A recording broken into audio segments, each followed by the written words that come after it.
Broadcast now starting. All attendees are in listen-only mode. Good afternoon, everybody. My name is Scott Hamley. I'm the Director of Bus Modernization for the Mbta. I'm going to give everybody a few minutes to get settled in, so we'll probably get started in about 2 or 3 minutes.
Thank you, everybody, for your patience. Again, this is Scott Hamley. I'm the Director of Bus Modernization for the Mbta. Before we start tonight's meeting on the proposed Mbta bus maintenance facility in Quincy, I want to let everybody in the audience today know that this meeting is being recorded.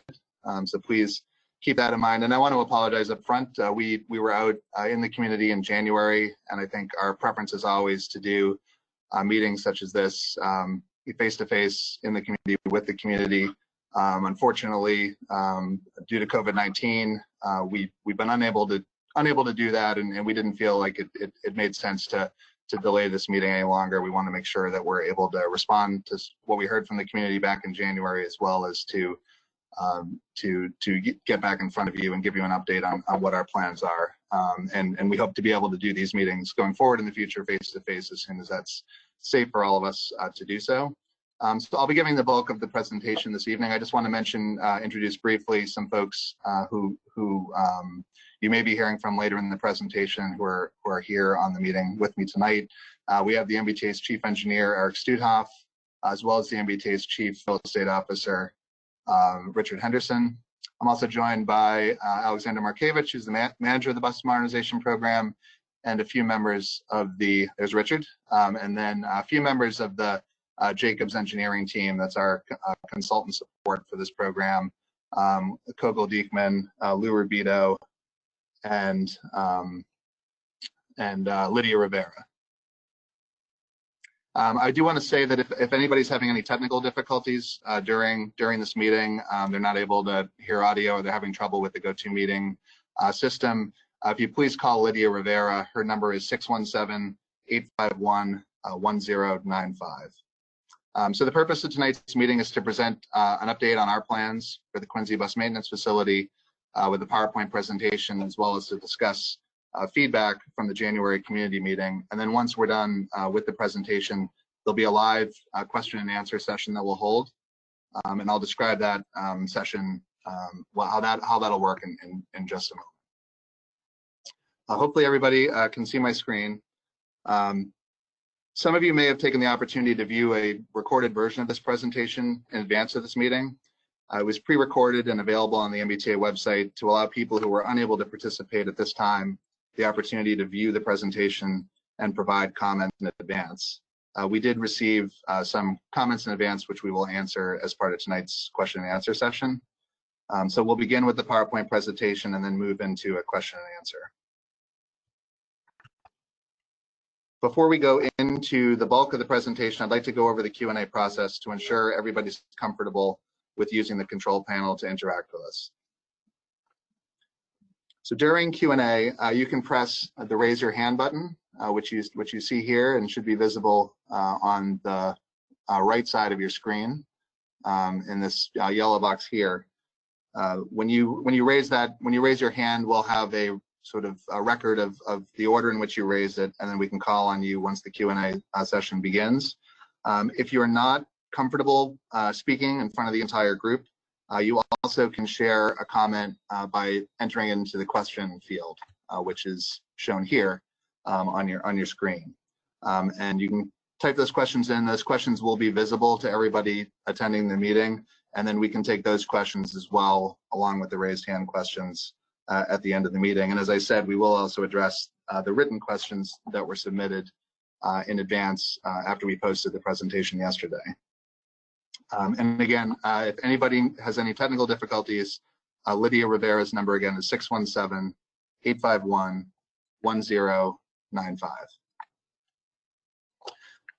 So the presentation today, I'll start with an overview of the MBTA's bus modernization program, then review some of the key issues that were raised in the community meeting the MBTA attended back on January 29th. I'll provide an overview of the MBTA's current vision for the project and outline next steps. At the MBTA, we like to start our meetings with what we call a safety moment. And today I'd like to take a moment to introduce attendees to the MBTA's Ride Safer campaign, the MBTA's commitment to keeping our passengers safe as the Massachusetts economy reopens. This campaign consists of 3 components: providing face masks to riders in need at key stations during peak travel times and for a limited time, a public service campaign in our stations, platforms, and vehicles with signage and messaging to inform riders about how to keep themselves and their fellow riders safe, including promoting the importance of keeping a safe distance and wearing face coverings while on the T. You can see some examples from stations like Maverick Station, where the campaign was launched last weekend. Finally, a new web page to provide the latest information, as well as a behind-the-scenes look at our expanded efforts to clean and disinfect stations and vehicles. You can learn more about the Ride Safer program at www.mbta.com/ridesafer. At this point, before we go into the presentation, I'd like to launch a quick poll question that you should be able to answer, that should show up on your screen and that you should be able to answer quickly. And the question is, how many of you participated in the January 29th meeting? We've got a good number of attendees on the meeting today, 85. We had a good crowd back on the 29th. So this is just a quick exercise for folks to kind of give us a sense of how many people are new to the project and how many of you are repeat customers, so to speak. So I believe the poll will be open for just a few seconds.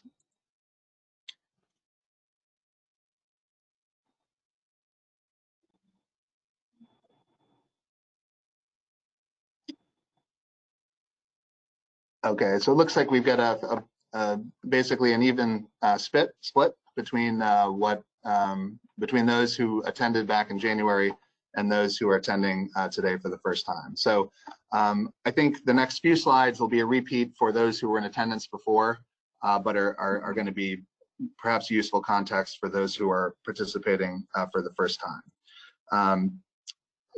A quick note here that ridership statistics provided here and potentially some other slides in the presentation are the same ones we presented back in January. These were pre-COVID-19 ridership statistics. But the bus system typically carries about a third of MBTA's daily ridership, which is second only to the subway system.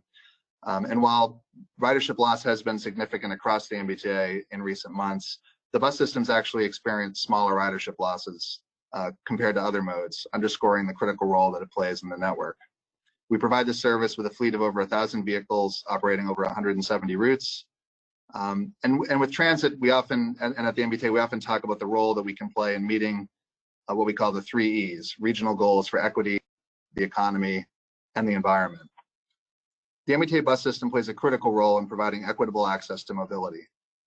While the MBTA is one of the few big city transit systems that attracts customers from across the demographic spectrum, the bus system carries the largest share of low-income and minority riders. And that's a statistic that's consistent even when we just look at those routes operated out of the MBTA's current bus facility on Hancock Street. We know that for a region as densely populated as Boston's, and with such a concentration of employment in the historic core, that transit plays a critical role in supporting regional economic health.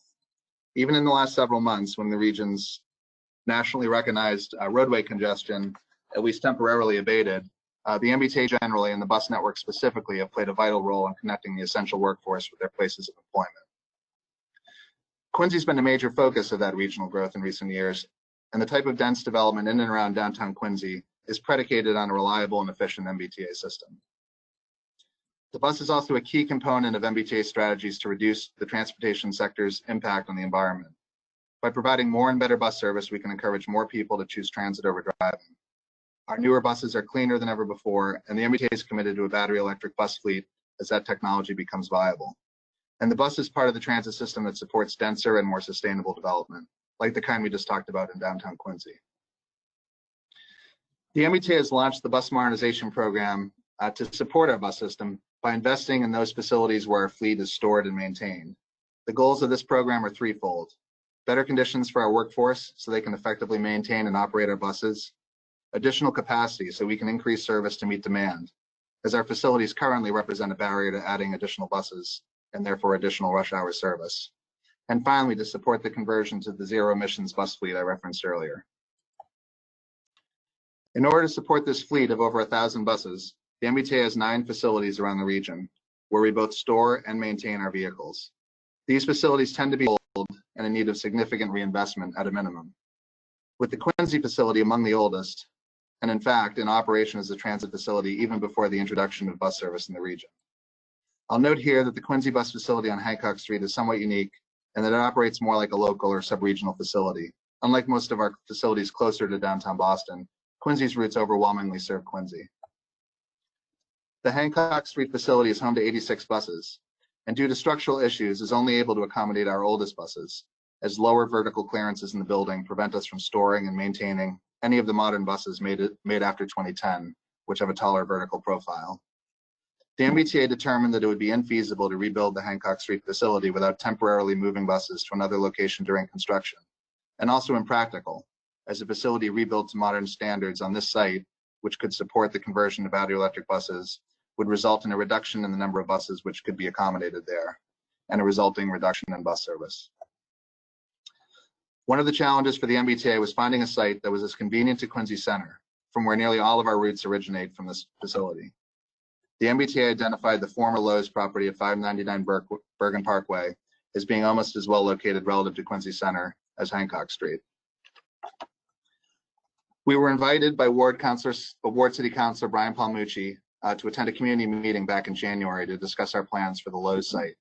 There were a number of questions and issues raised at that meeting, many of which we were able to address that evening, but I wanted to be sure we touched on a few of those unresolved issues here today. And you see the issues listed out here on the screen that we'll try to cover over the rest of the presentation. There was a lot of discussion at that meeting about what type of vehicles the MBTA would operate out of the new facility. Once this facility is open, the MBTA will be able to operate its newest diesel hybrid buses. These buses, which the MBTA has already operated in other portions of the network, are able to operate off engine and on battery roughly 25% of the time. And the MBTA is working with the manufacturer on developing geofencing capabilities. This would allow us to ensure that the vehicles are operating off engine and on the battery when they pass school zones or nursing homes, as well as when arriving at and operating in the vicinity of a new bus facility like the one we're proposing at 599 Bergen Parkway. And even though battery electric bus technology may not be quite ready to roll out by 2024, the date by which we're targeting to open this new facility, it will be the first MBTA facility capable of accommodating them. There was also a lot of interest in how the MBTA identified the 599 Bergen Parkway site and what other sites it evaluated. The MBTA's first goal when looking for property for a project is to find a site that is either vacant or for sale or lease, so as to avoid the cost, time, and disruption of having to relocate an existing business. When this goal was combined with the need for at least 10 acres of land and a need to be proximate to the route network served by the Hancock Street facility, the MBTA's real estate team identified a half dozen sites to evaluate. While the MBTA has not yet acquired the former Lowe's property, we will be including comprehensive information on our evaluation of alternative locations as part of our environmental filing with the Federal Transit Administration, a public document which we'll be making available this month. Tonight, we'll share some of the highlights from that analysis.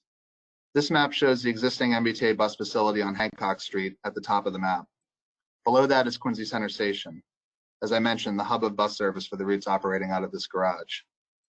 8 alternative locations are also highlighted, including our selected location at 599 Bergen Parkway in the middle of the map.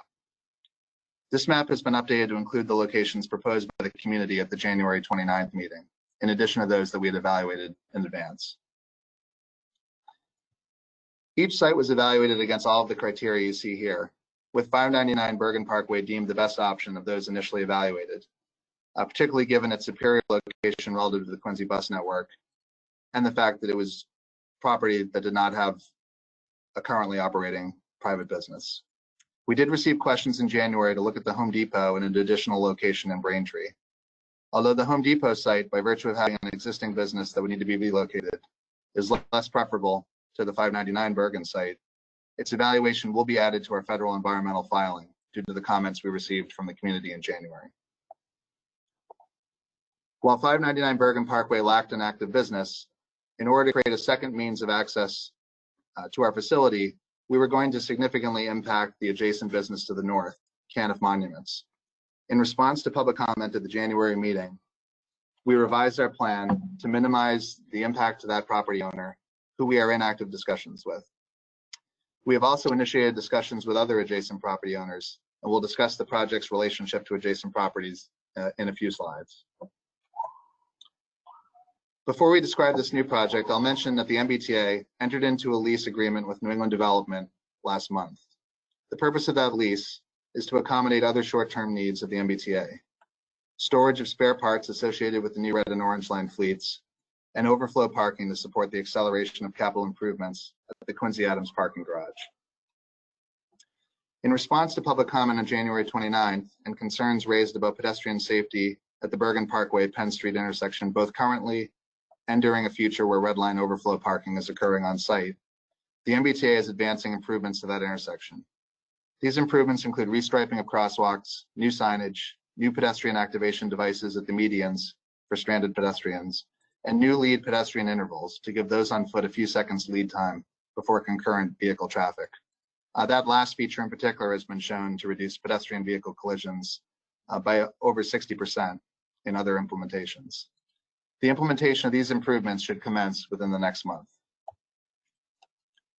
The key components of the project are outlined here and covered in more detail on subsequent slides. The primary features are a bus maintenance and storage building that can accommodate up to 135 buses, although we anticipate 120 as the target number that maximizes the efficiency of the building while still accommodating meaningful growth in the size of the Quincy fleet. We will also have a floor of office space for yet to be determined Mbta department and employee parking for 235 spaces. The next few slides show an overview of the site plan and the interior circulation of the building. We'll start with the site plan and the major features to point out. Starting from the top left in red, you see the new pedestrian pathway that we would construct between Grasso Park on Columbia Street and the sidewalk in front of the Deco apartments, seen in gray. We have initiated, that sidewalk is seen in gray. We have initiated discussions to work with Deco to identify the best way to make that connection.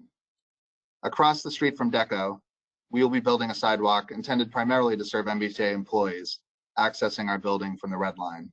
You see that as the blue line on the image. The gap between the red and blue lines in this plan is the entry point to the bus maintenance facility for our buses. Along Bergen Parkway and across the Quincy Adams, you can see the proposed site of the electrical substation. By locating the substation along busy Bergen Parkway, we were able to minimize impacts to the Caniff property, maintain as much distance as possible from residential uses, and do so within the portion of the site identified as preferred in our initial conversations with the utility provider. The dashed red line that you see along Bergen is our new reconstructed sidewalk. The current one does not provide an accessible path to travel. That new sidewalk will tie into the new intersection we will create at the extension of Columbia Street for our new access point to the facility. We'll be creating new sidewalks along that extension, so the residents of this section of Penn Street will have access to Quincy Adams Station. This new connection will be for authorized vehicles only, those being MBTA buses and employees, as well as the two adjacent commercial properties. Conversations with the City of Quincy are ongoing about the management of this portion of roadway and enforcement of its restricted access. This slide shows you the internal circulation of the facility. Buses will enter through a gate at the left end of this image, enter into a fueling and washing area. There's sufficient space on the property inside the gate to prevent buses from backing up onto the access road or Bergen Parkway, as well as buses having the opportunity to re-enter the site from the Columbia Street extension. Buses in need of maintenance or inspection will continue to the back of the site, where we will have 11 maintenance bays. Those ready to return to service would make a hard left into the area of the facility where interior cleaning occurs before returning to the storage area.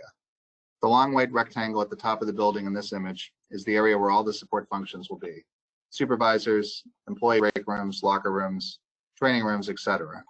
Employees would enter the building on this side from the parking lot. I think it's important to note here that in a departure from many other MBTA bus facilities, our intention here is to build a facility where all of the work can occur indoors, which will make it a much better neighbor. These are images from other new bus facilities and other systems, and a good example of the types of interior spaces we'll be planning for. If you remember the earlier images from the Hancock Street facility, you can see how important this type of investment is to providing our workforce with the conditions they need to effectively do their jobs. The next several images are intended to illustrate what the exterior of the facility could look like, recognizing that that is the much more important consideration for the community than what the inside looks like. I do want to emphasize, though, that while we felt it was important to give the community a sense of scale and look of the facility, we're still at a very early point in the design process. These renderings could evolve over time. But this first one is a view coming from Grasso Park, headed towards Deco Apartments on that new pedestrian connection that I showed a few slides earlier. You can see the two-story support space for MBTA bus operators and mechanics, that sort of glass area that runs from left to right over the first 2/3 of the building that's visible. And we tried as much as we could with these next few images to match them up with current views, although lining it up, it's not always possible to do that perfectly. This view is in front of the Deco apartment complex. Here you see buses pulling out of the facility towards our access gate. The support spaces that I talked about earlier are that shorter portion of the building to the left. The next two views are from the Columbia Street side of the facility, this one from the end of Tabor Street. And here for the first time, you can see a third floor of the facility. That glassed area on the top left, this is that MBTA office space that I had referenced earlier in the presentation. And this is from a little bit farther down Columbia Street towards the plumbing supply company heading towards Penn Street. The last image is taken from Bergen Parkway, heading south from Quincy Center towards Quincy Adams Station. And again, you can see the top floor of office space more clearly in this rendering. Just a couple more slides to touch on a couple more points that were raised at the January 29th meeting. So in January, we received a lot of comments about traffic impacts associated with the project. We have conducted a traffic analysis for the site and have summarized the results here. Like the Lowe's store, the bulk of our traffic movements are not happening during rush hours, as most of our bus fleet's providing service by the time either of the peak periods begin, which is a good thing for traffic congestion. And we will generate less traffic on a daily basis than Lowe's did. For this and the noise and air pollution analyses on the next slide, I'll note that we tried to be conservative by assuming the maximum 135 bus capacity on the site, although as I noted earlier, we are unlikely to operate more than 120 buses. As part of our federal environmental review filing, we need to model the noise and air pollution impacts of our project. There was also interest in these issues on January 29th. The noise analysis showed there would be minimal impacts, and the electrical substation, whose location shifted after that analysis, will be designed to minimize noise impacts. We also did not exceed any thresholds for air quality, and these analyses were doubly conservative as they not only assumed the maximum fleet size of 135, they also assumed that the diesel hybrid buses we will be operating when the facility opens, not the battery electric bus fleet that the MBTA is ultimately moving towards, and which would have both lower noise and lower emissions impacts. I'll close just by laying out what some of the key next steps are for the process. We, as I mentioned earlier, will be filing our state and environmental review documents within the month for the bus maintenance facility. We will continue to work through our design process. We are between about 15 and 30% of the way through the design process, and we'll continue stakeholder engagement and communication. Certainly, people can continue to go to the website and email us with any questions and comments, and we are always happy to participate in community neighborhood meetings, tenants association meetings, any meeting you would like the MBTA to participate in, we're happy to participate in, whether that be in the current virtual meeting environment or once we're able to meet again face to face. And my contact information, in addition to the email address, the sort of generic email address for the project, can be found here. Just to go over the question and answer process again before we get into Q&A, I just wanted to recognize a few of the elected officials who are participating on the call.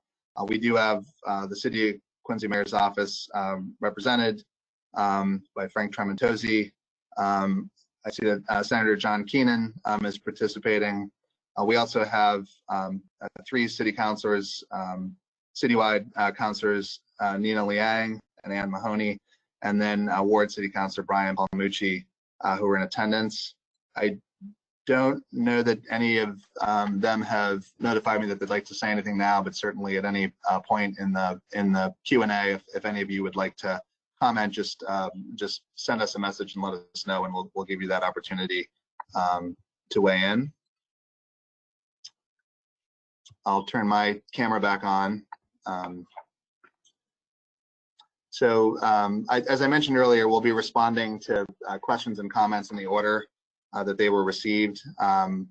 We can start with those folks who have raised their hand and wish to speak for the rest of the group, and then we'll go to the questions that were typed into the question form.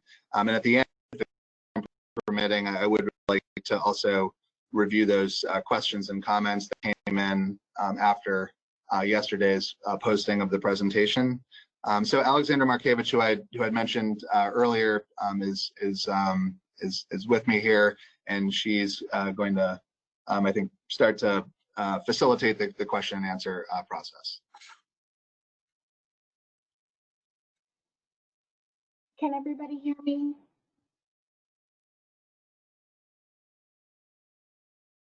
Yes, Alexander. This is Eric Studoff. I can hear you.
that again.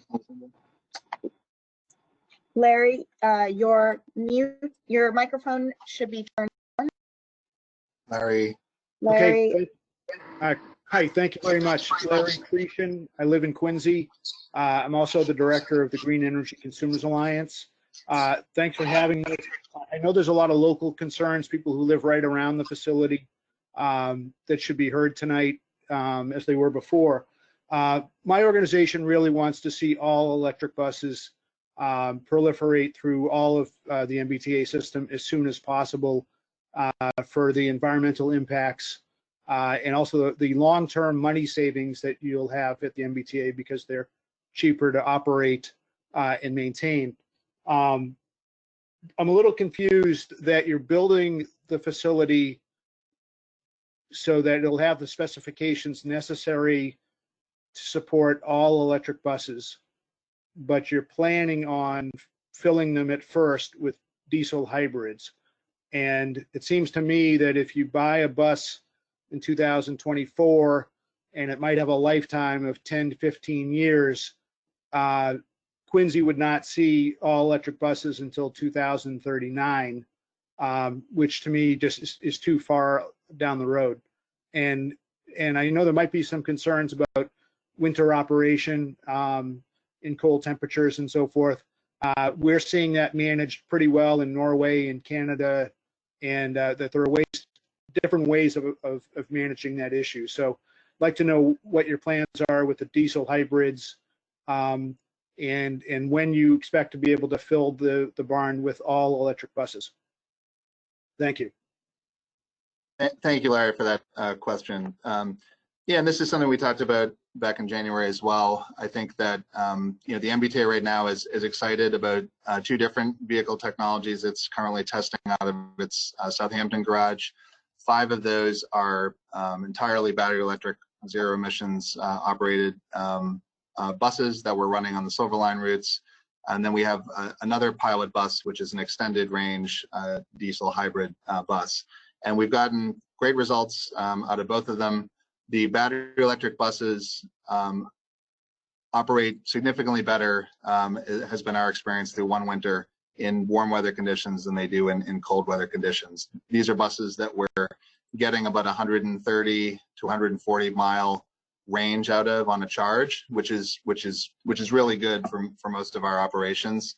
Unfortunately, in the winter conditions, just given the frequency of our bus stops and the continuous opening and closing of doors as passengers board and alight our vehicles, we're seeing a significant drop in range down to the 30 to 40 mile a day range. That becomes much more problematic for us to kind of move to the technology if that's going to be the sort of winter condition. We are optimistic that the battery technology is continuing to get better and better to the point where we will be able to do more of a one-for-one replacement of our fleet with battery electric buses. There are systems that are exploring sort of secondary systems on the bus, fossil fuel burning systems on the bus that are covering the kind of heat element. I think the MBTA is very interested in moving to an entirely zero emissions fleet and believes that the technology is moving in the right direction. And we are exploring procurement options. Once we feel like the technology is there, we've got another winter that we'll get some experience from these 5 test buses. On the diesel extended range diesel hybrid side, we've had very promising results from that vehicle. As I mentioned earlier, we're seeing 25%, even in some cases greater than that, percentage of runtime where we're going off engine. So we're able to, and these buses can run all day long. We don't have the same issues with charging capacity and range. So we feel like there's no question it's a significantly cleaner bus than is operated, significantly cleaner vehicle than is operated most anywhere else in the MBTA system today, and significantly cleaner than the buses that we're running out of the Hancock Street facility. So we think it's a great technology to start with. Because this facility opens as a diesel hybrid facility, certainly doesn't suggest that it would be that way until that fleet retired. Buses can move between garages they don't have to be tied to a facility for their full life. And as I mentioned up front, this would be the first MBTA facility to be battery electric bus ready.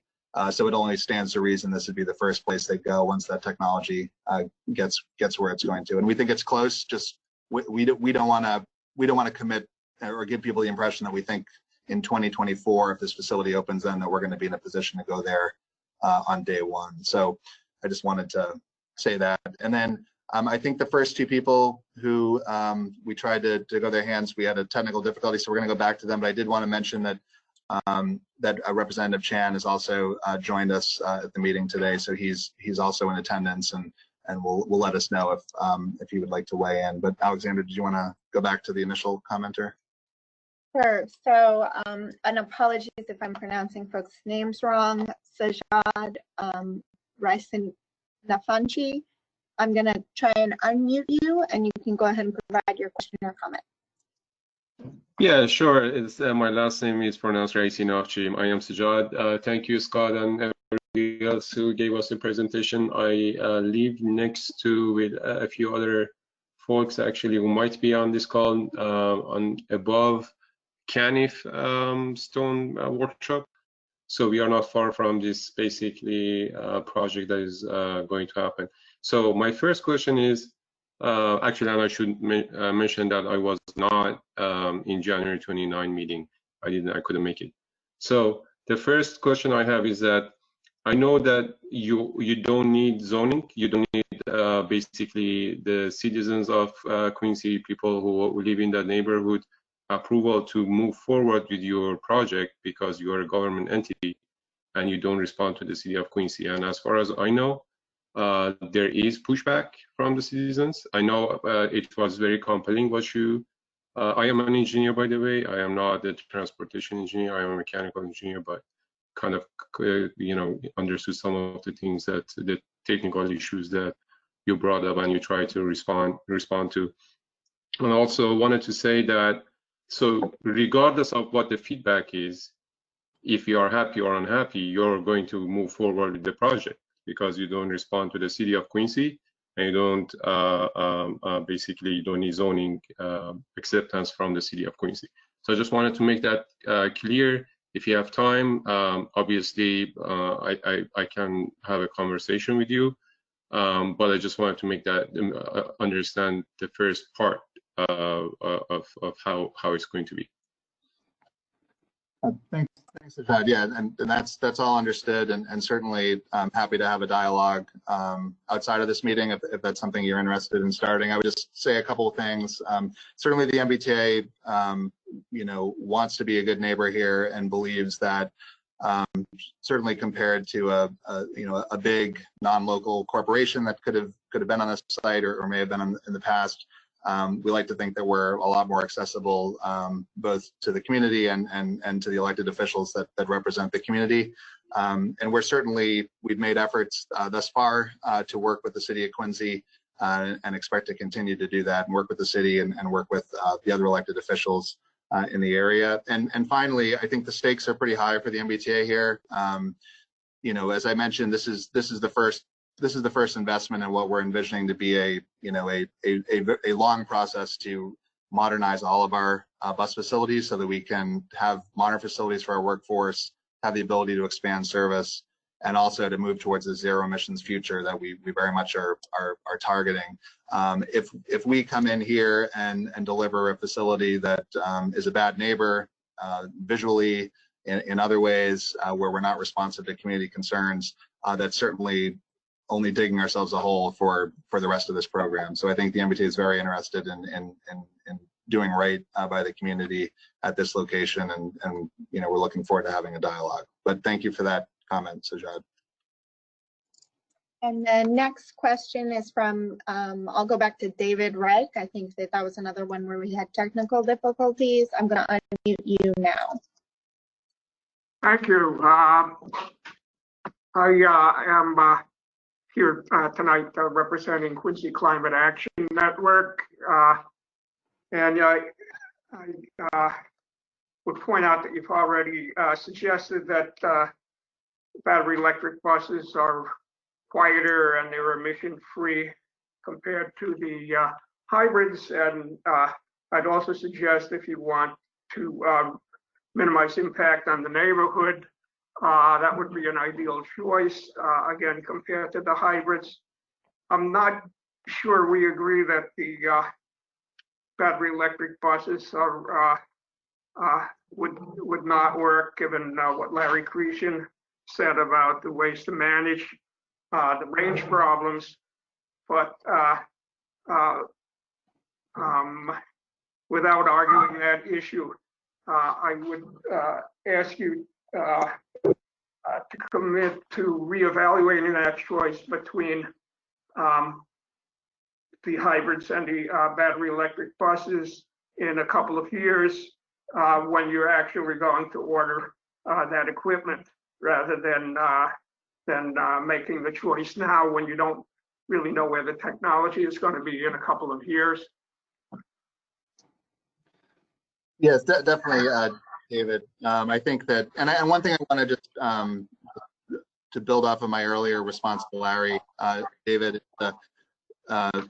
we're not necessarily saying that we need the battery electric bus technology to get to a point where we can deliver the same range that a diesel bus would deliver, or hit 140-mile range per day. I don't think we necessarily need to get to a 1-for-1 in that sense, because I think Larry's right, and I think other people are right, that there are things we could probably do operationally to change the way we build our route and our pieces of work for our operators over the course of a day to kind of manage against that reality. But I think when you're talking about, our belief, our opinion is that when you're going from a range of 130 or 140 miles and you're losing that much capacity and you're going down to 30 or 40 miles a day on a cold day, I think that's just too much of a delta, I think, for us to be able to kind of cover operationally. I think it would really require us to kind of have a larger fleet to provide the same level of service, and we're not really in a position to do that right now. But the we are, the MBTA, I think, has not as bad as with our facilities, where a lot of these facilities like Quincy have been around for decades and decades. We are trying to regularize our bus procurements. We used to kind of get to a point where the fleet was sort of across the board aging, and we'd go out and we'd buy 300 of them or 350 all at once, and then that would be great until 15 years later all of those would be getting old at the same time, right? So I think we're trying to move to a more regularized 100 bus per year procurement that gives us more regularity and more confidence in our kind of capital budgeting, that we know that dollars are going to be there, and it also makes sure that we're not we're not going to end up with a bunch of buses getting old all at the same time. So we're going to be in a constant cycle of vehicle procurement, and the T is, as it is now with these extended range hybrids, is going to be always looking to go to the cleanest option we can go for. Great. So we've also been joined by Councillor Chuck Phelan, Chuck Phelan from Ward 5, and I'm going to unmute you, Councillor, so that you can provide your comment. Okay, thank you. Thank you for giving me a chance. Chuck Phelan, Ward 5 City Councilor.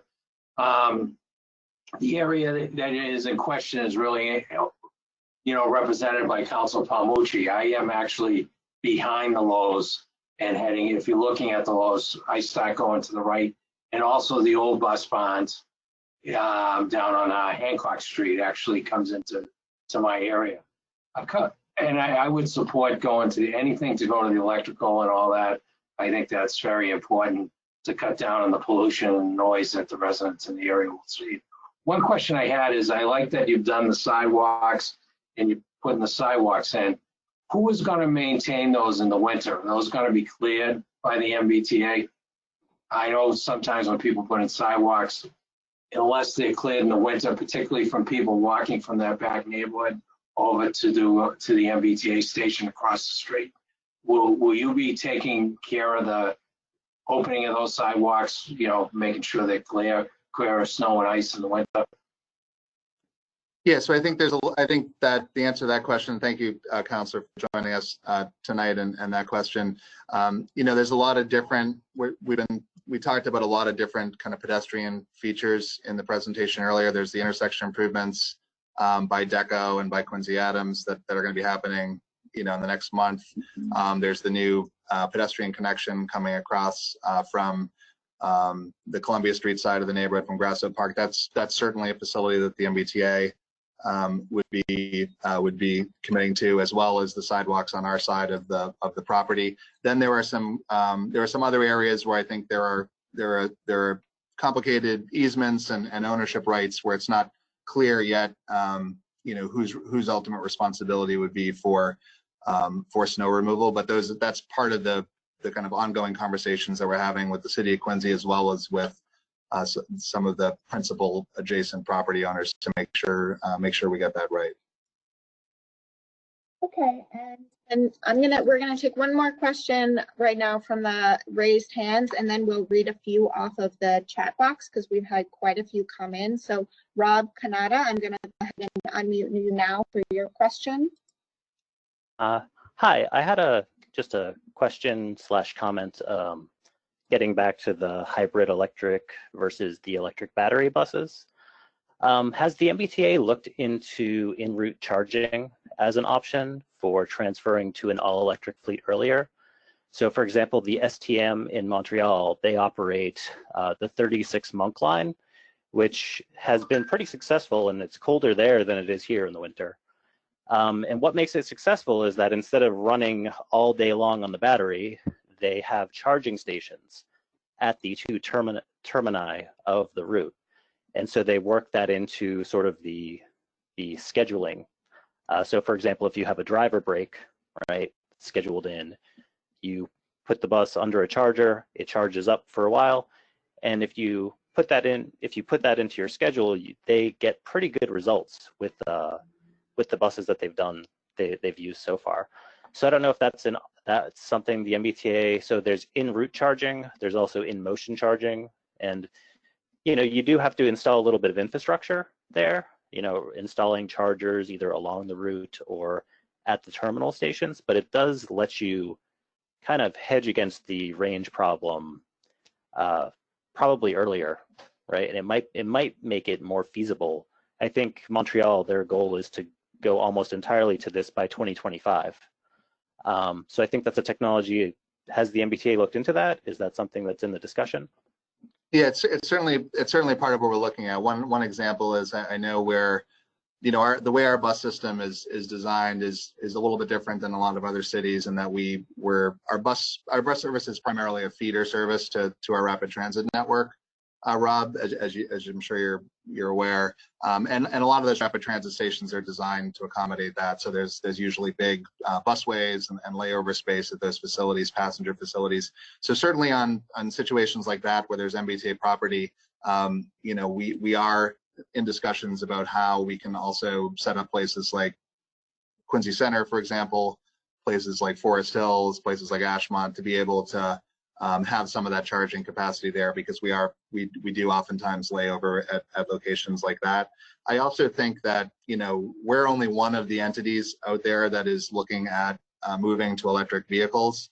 I think that's happening sort of across the transportation vehicle space, and certainly as more and more fleets convert and private automobiles convert, I think there's going to need to be sort of a region-wide thinking about how we build in the charging capacity necessary kind of across the region. So I think there are opportunities probably there to partner. Inductive charging, which you talked about, the in-motion charging, I think that's something that we're interested. We kind of pay attention to what's being presented out there and in journals and reported on that. But I think right now we're primarily focused on making sure we build this new facility to accommodate charging, overnight charging of a fleet of 120 to 135 buses, as well as having those initial discussions about what we could do at rapid transit stations. I don't know if we have our chief engineer on board, Eric Studov. I don't know if Eric, if you wanted to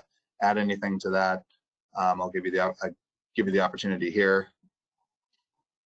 Hey, thanks, Scott, and thanks everybody for the questions about the facility and our electrifying of the bus network.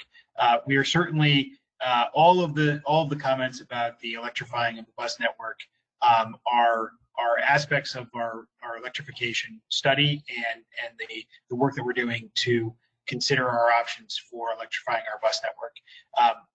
All of these things come into the very multivariable evaluation for our bus network and our entire operation. And so, yes, inline charging is something that we are considering as we think about our fleet.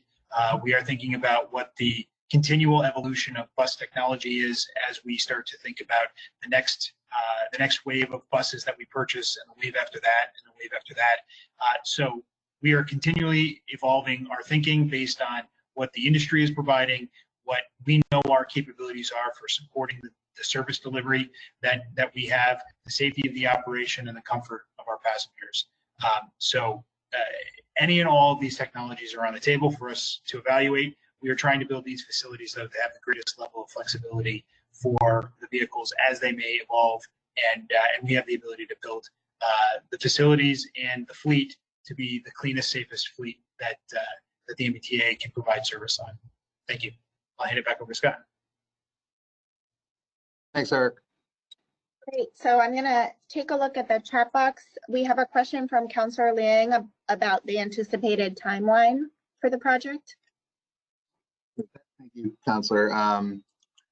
Right. So the current timeline that the MBTA has for the project would be to continue working through the design process. I mentioned that we're between 15 and 30% design right now, and then we would anticipate completing that design process in a little over a year, towards the end of 2021.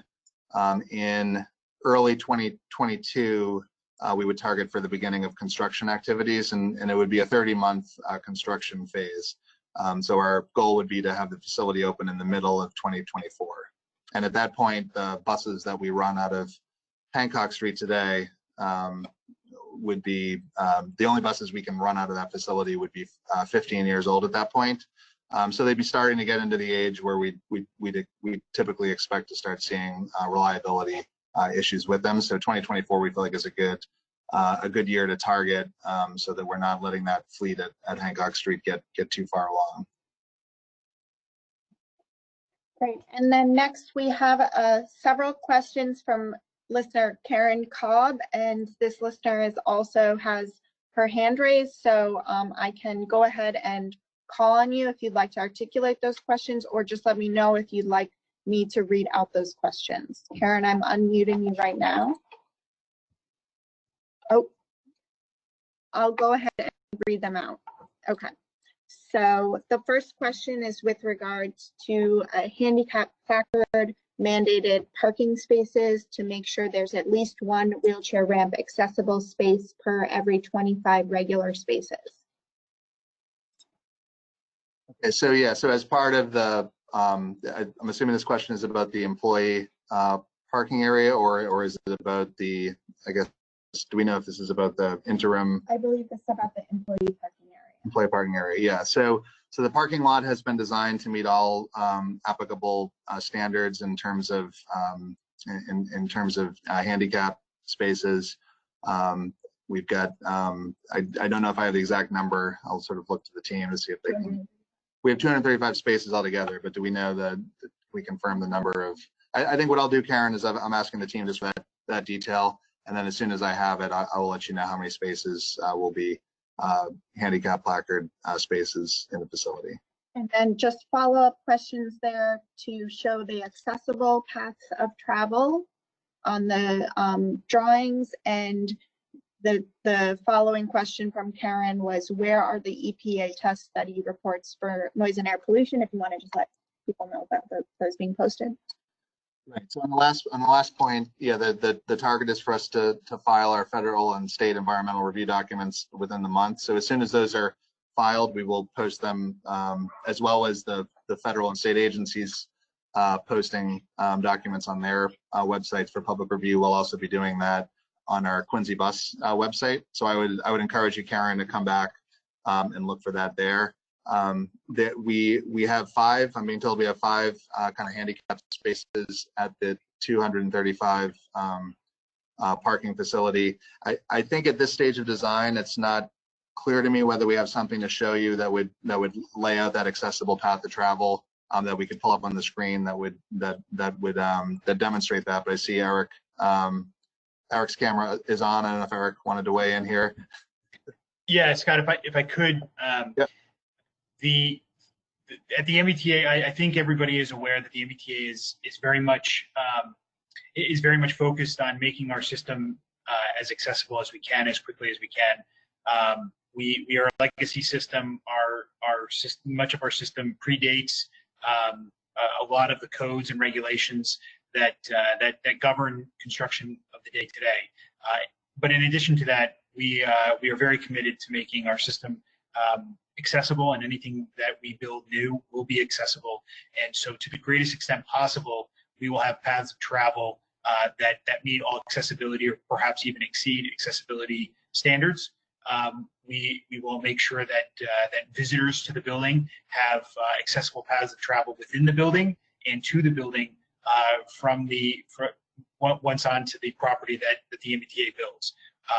Part of what Scott was talking about in the presentation earlier about some of the sidewalks and crosswalks that we will be rebuilding, it is to provide an accessible path of travel across each intersection getting to our facility. So as people are coming down Bergen Parkway, for example, we're rebuilding the sidewalk in front of our facility, running along Bergen Parkway. That sidewalk will be accessible, and where we come up to the cross streets, we will make sure that both the end of the sidewalk where that crosswalk may intersect with our sidewalk that we're building as part of this, we'll make sure that the receiving crosswalk and curb ramp is also accessible. So we want to make sure that we have full accessibility to our facility.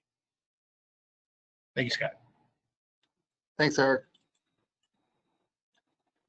Okay, the next, I see that we have Councilor Mahoney has a question from the audience, so we'll go to that, and then we'll keep working through the chat box. Councilor Mahoney, I'm going to unmute you. Hi, can you hear me? Yep, we can. Thank you, Okay. Councilor.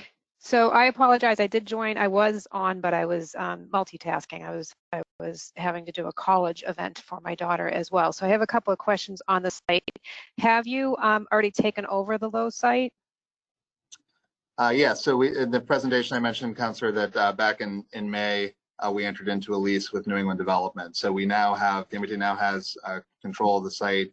As we had mentioned back in January, our intent is to use that for overflow parking for Quincy Adams. We can accelerate the reconstruction of that garage, and then also storage, at least for a few years, of capital spares from our red and orange line car program, as well as other storage needs. Okay, and then when is the anticipated date of purchasing the building, or do you have, is that 2024? Is that was the answer to Council Liang?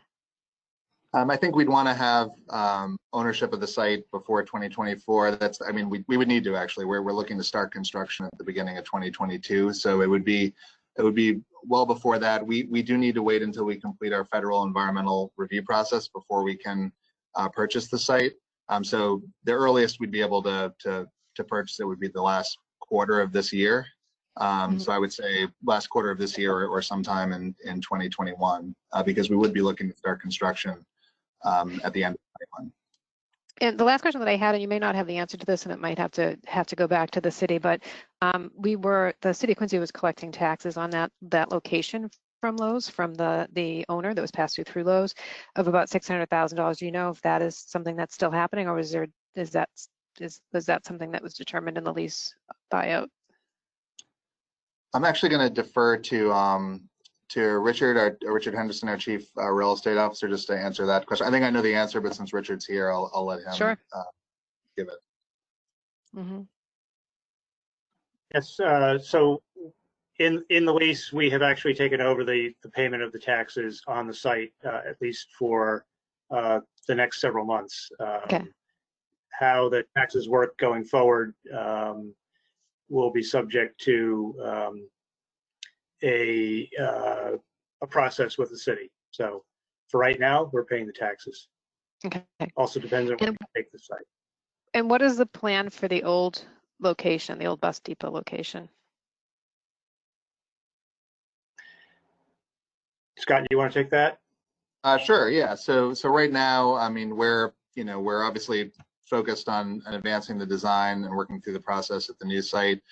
We have, we need the Hancock Street facility until another facility opens that we can move that fleet to. So right now, our near-term focus on Hancock Street is just running that facility there and keeping that facility running. We're looking to make some short-term investments in it to make sure our workforce there is able to kind of continue to do their job over the next 3, 4, 5 years. We do not have any current plans for the site. Once we get to a point where we know we're ready to move the fleet over to the new facility, we'll sort of take stock of that facility and try to understand what role it could play in the T going forward, or whether the T no longer needs the facility and is open to kind of looking at other alternatives for it. But we certainly don't have any plans for the site now, other than continuing to operate it as a bus facility until we have a new one. And when at the bus facility, or I guess it's when, because you've taken over the Lowe's site, the old site, the contamination of the old site, who will be in charge of cleaning that up prior to anybody else taking it over? Just curious, because I'd imagine there's a lot of contamination at that site as well.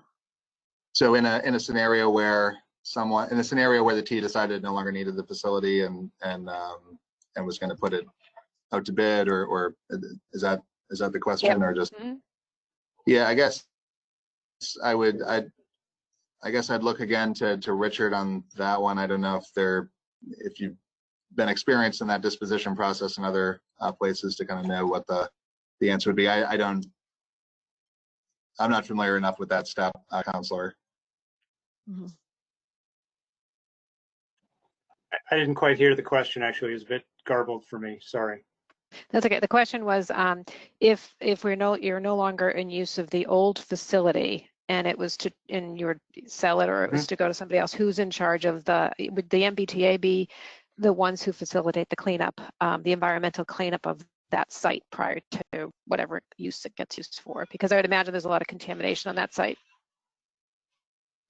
Yeah, it would be subject to the particular approach that we take and what the deal would be, depending on how the disposition works. It could be potentially done by the MBTA, could be potentially done by a new owner. Partly the cleanup depends on what the future use is. I understand. I just want to make sure that's understood, because I think there's plans for that site, or the city has articulated ideas for that site. So I want to make sure that's something that the City of Quincy is not going to end up paying for. In a separate question, there were a lot of things that came up in the January meeting. In particular, there was some abutters that were concerned, businesses that were concerned, neighbors that were concerned.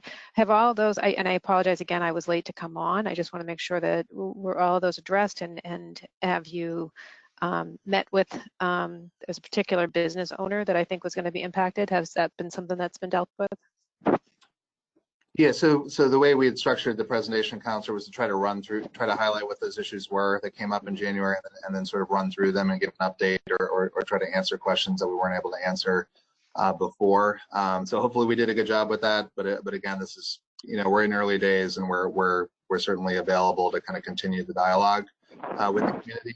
The property owner, I believe you're referencing from the January meeting, was the Caniff Monument business to the north of the site. So if you recall, at that meeting, I think which had occurred sort of before we'd been successfully able to kind of sit down with them, although both sides have been trying to kind of meet before that meeting. I think we heard that our proposed access road was likely to be it was going to be a significant impact on that business and make it difficult for them to stay there. And one of the first things we did when we sort of finished that meeting that evening was talked internally about really trying to kind of sharpen our pencils and figure out there was another way to provide that necessary secondary access to our facility, but doing so in a way that would minimize the impacts to that property owner.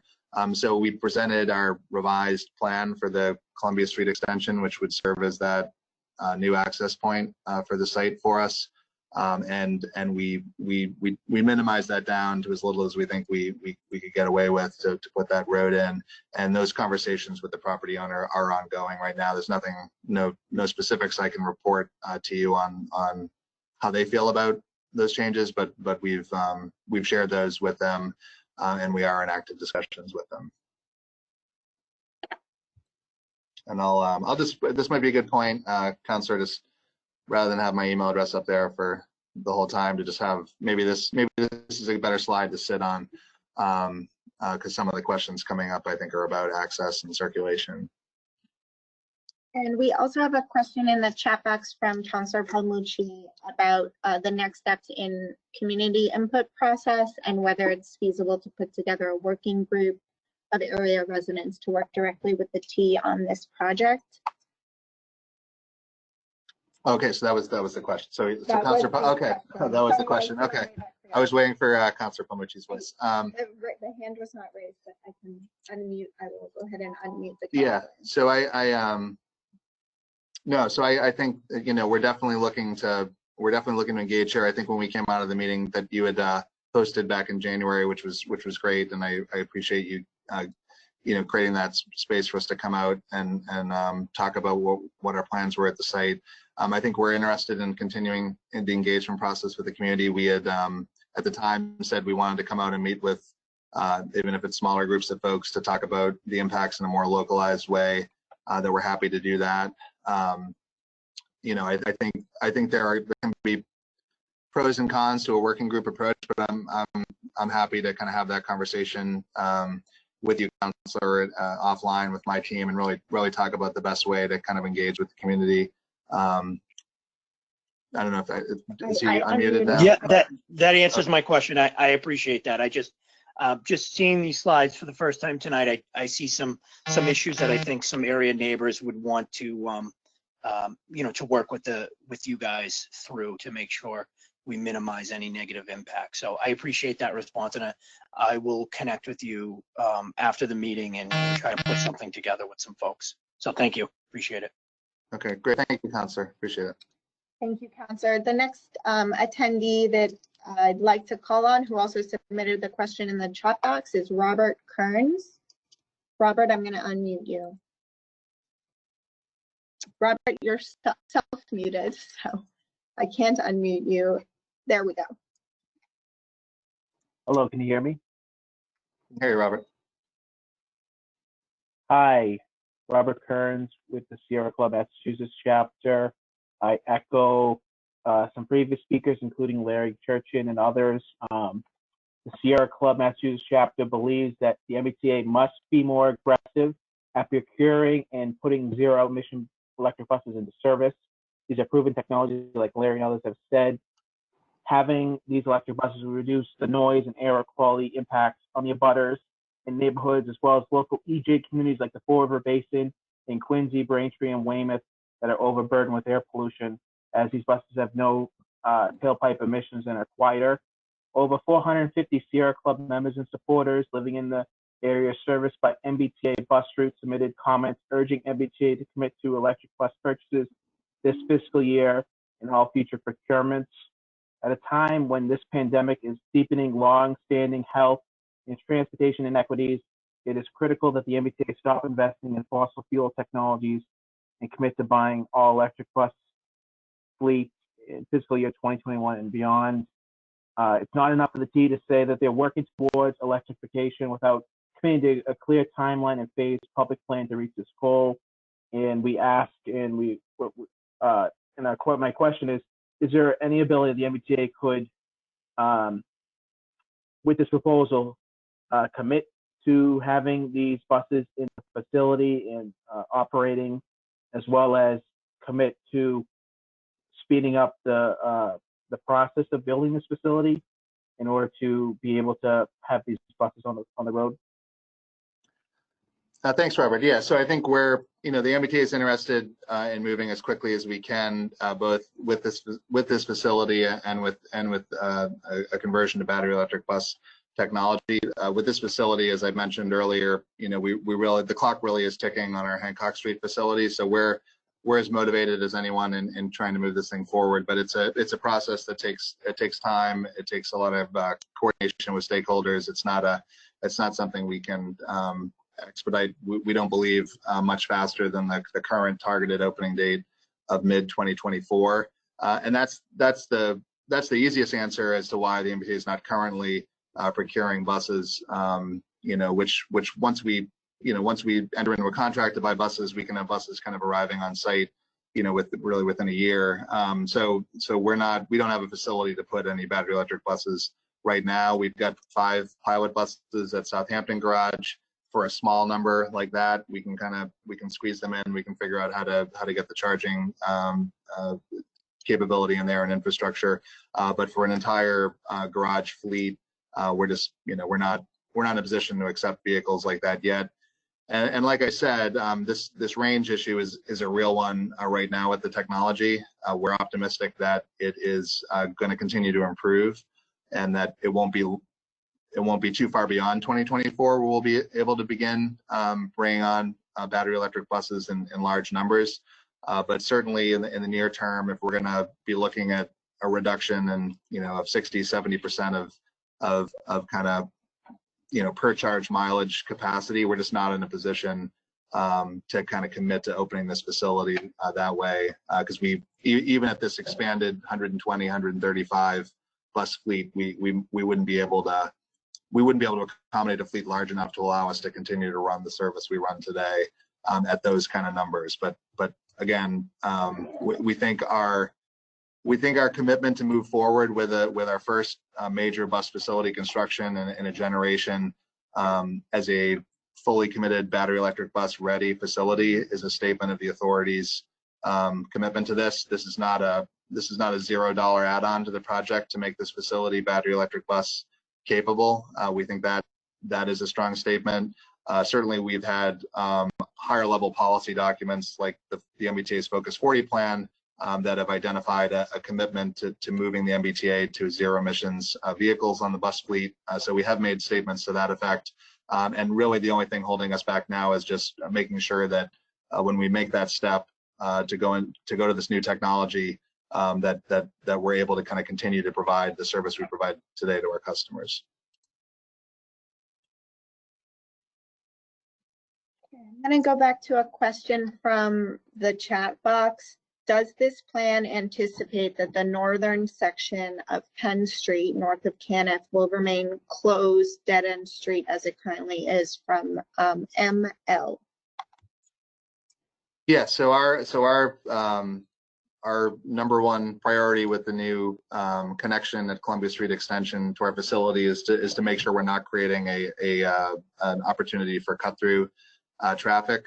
We know that when the Lowe's building itself was, when that property was assembled and the Lowe's building was built a decade or so ago, we know that was a big concern for that section of Penn Street, as well as the whole neighborhood on that side.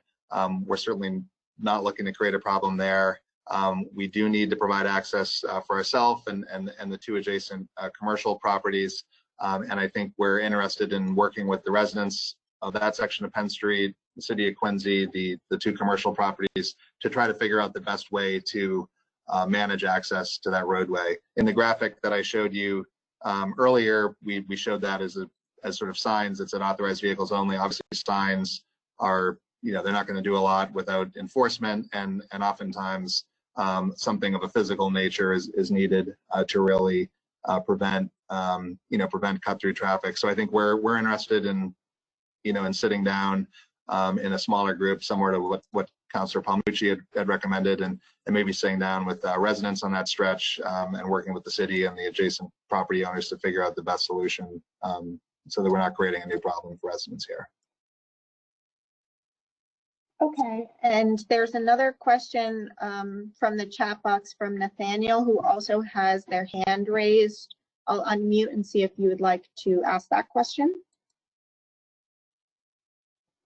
Nathaniel, you're self-muted. There we go. Hi, thank you.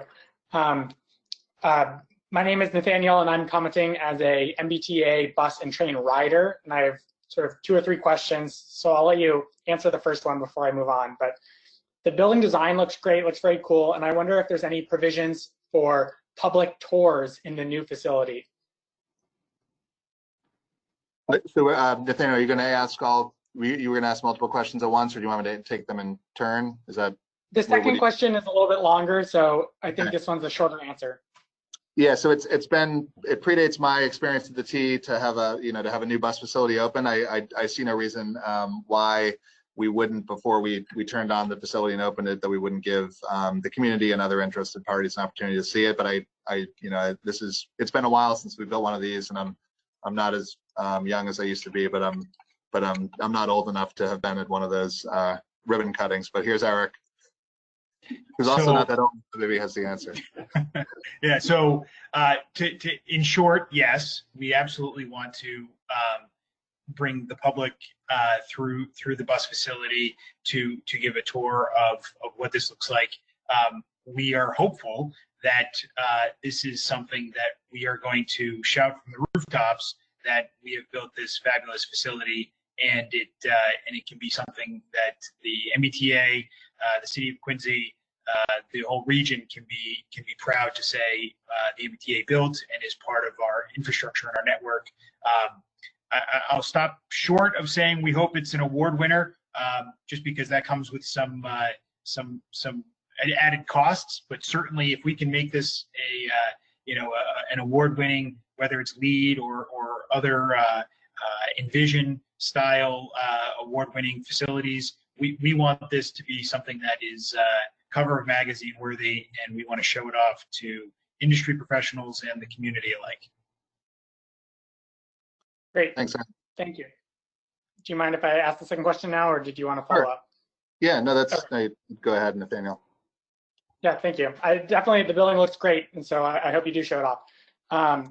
So I'll state that most people I've heard are commenting as concerned neighbors or environmentalists or both, but as a bus rider, the most critical thing is that the Mbta operations are reliable and frequent, and that's sort of the biggest environmental benefit of all. So I hope the concerns about the electrifying the fleet don't delay this project or something, because that's the most benefit that can be done for the environment. And segueing that into a question, we always hear that these facilities have outgrown their size. So I'm curious if the Mbta has identified when they plan to reach capacity of this new facility, acknowledging that it hasn't even gone into construction. And also if it's being designed for expansion in the future, so that in 30 years, they won't also have to outgrow this facility and go through the same process. Thank you. Good. Yeah, thank you, Nathaniel. That's a good question. Yeah, you've certainly hit on what's been a real problem for the T for as long as I've been working here, which is, we don't have any room to store and maintain a significant number of new buses. So that's not an issue in the middle of the day. It's not an issue late at night. It's an issue when most people are trying to use our services, when the highest number of people are trying to use our services during the rush hours. And we've got basically, every bus that we can spare to put out there kind of in service during rush hours. So the real, it's not the only barrier to providing more bus service. We need to hire more operators, and we need to have the operating budget to be able to run them. But certainly facilities are a barrier to that. The Quincy facility at 86 buses, I mentioned in the presentation, we think the ideal, the peak efficiency of this facility will be if we're running 120 buses out of it. That is somewhere around, I'm just doing the math in my head while I'm on camera here, but I think it's somewhere around a 40%, 35 to 40%, increase in capacity above what we have at Quincy. I think as part of the bus modernization program, we're always going to be looking to try to grow our facilities by 30%. That's kind of a target that we're working with internally to make sure we at least hit that. Just due to the nature of the site and where the building kind of has to fit between the Town Brook Culvert and Bergen Parkway, we think that we could potentially get to 135 in this facility, which is an even greater increase in capacity above and beyond what Quincy has today. So we think if even with the 120 we'll probably open with, or the 135 that we think is the max for this facility, and which, by the way, is the number we're using in all of our environmental review documents, so that we're permitting this for its maximum potential capacity. We think that gives the Quincy service quite a bit of room to grow and meet future demand. I mentioned earlier that the Quincy facilities a little bit more local than a lot of our other bus facilities. It's really serving those routes that are kind of radiating out of Quincy Center and serving Quincy residents. And we think that we've got a lot of growth built in there for Quincy. Okay, another question that came in on the chat box from Felix Lau is, 4 traffic counts you showed in the slides, are those traffic counts recorded during the COVID-19 pandemic? If so, the traffic counts won't be accurate.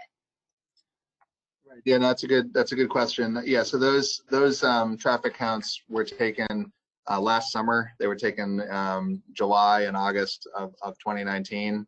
So they were taken well in advance of COVID-19. And when we're comparing, and again, as I mentioned when we went over the traffic analysis, when we're comparing that to our use of the site, again, to be conservative, we assumed that 135 bus capacity of the facility was maxed out, and that we were running service with that size of a fleet. So we didn't want to undercount. We didn't want to make it look like we were, saying we had 120 buses worth of employees and mechanics and operators and buses, and then we're permitting it for 135. So we, again, even though we think 120 is a much more likely place for us to open with at this facility, we did the traffic analysis based on a larger number of traffic movements on site, resulting from 135 buses. But the traffic counts did predate COVID. And another question from a member of the audience who has left, but I'll ask it just for the benefit of the audience, from Joan Falve. Any thoughts on a pedestrian bridge versus a crosswalk? That seems it would better suit traffic flow on the Bergen Parkway and prevent pedestrian fatalities trying to cross Bergen on foot. Yeah, I think, and I, I'm kind of pulling back from just this facility. I think in general, we're trying to keep pedestrian activity in a lot of our projects kind of on the ground, and not try to take pedestrians out of the sidewalk space, out of the street space. We've got folks that are coming from the Deco apartments, coming from Columbia Street, employees coming to and from our facility. It's a much more direct and it's a much faster pedestrian connection if they're just crossing Bergen Parkway at grade. So I think it's our responsibility. It's the responsibility of the folks that are managing and maintaining these roadways. It's our responsibility to make those crossings safer for pedestrians, not to build new infrastructure to kind of take them out of the traffic, which will only result in even faster traffic and less safe conditions for the pedestrians that are forced to remain at that level. As well as add sort of time and inconvenience to the pedestrians who are trying to cross over. So I think the right solution is to make this as safe of a crossing as we can for pedestrians. And I'd like to think we should approach it more from that angle. Okay, there's another question from ML regarding the stadium lights that were added to the Quincy Adams garage. I'm not going to read out the whole thing just for brevity, but would it be possible as a courtesy to folks in the Deco apartments to lower those lights to reduce the light pollution pointed west towards the Deco apartment and northward to the neighborhood towards Caniff? That question sounds like it's specifically about, so as far as lighting on our side, I think we're early enough in the design process that I'm not sure we have much to report or much that we can kind of give you examples of what that's going to look like. But it's definitely an issue that we know is going to be one of interest to the community, and one that we'll work with the community to keep you informed on and get your feedback. As far as Quincy Adams Station itself, I would probably look to Eric if he wants to say anything about that. I'm not as familiar with the operations and the facilities at Quincy Adams Station. All right, so thanks for the question. We will certainly bring back to the capital team that's working on the project at Quincy Adams. I'm not specifically familiar with this concern. I don't know if it's part of permanent lighting at the station or garage, or if it's part of the construction lighting so that the contractor has adequate light to perform their duties.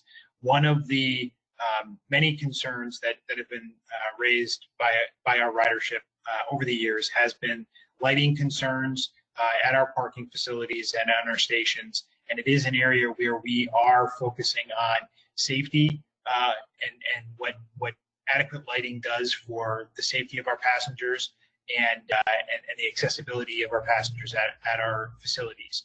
That said, we will certainly bring back to the team, and we will have our maintenance teams and our capital teams look at what kind of light spillage there is, and if there's something that we can do to try and focus those lights to reduce light spread and light pollution, to be more focused on the highest and best need for that lighting, which is the safety of our passengers and the safety of the operation at the garage.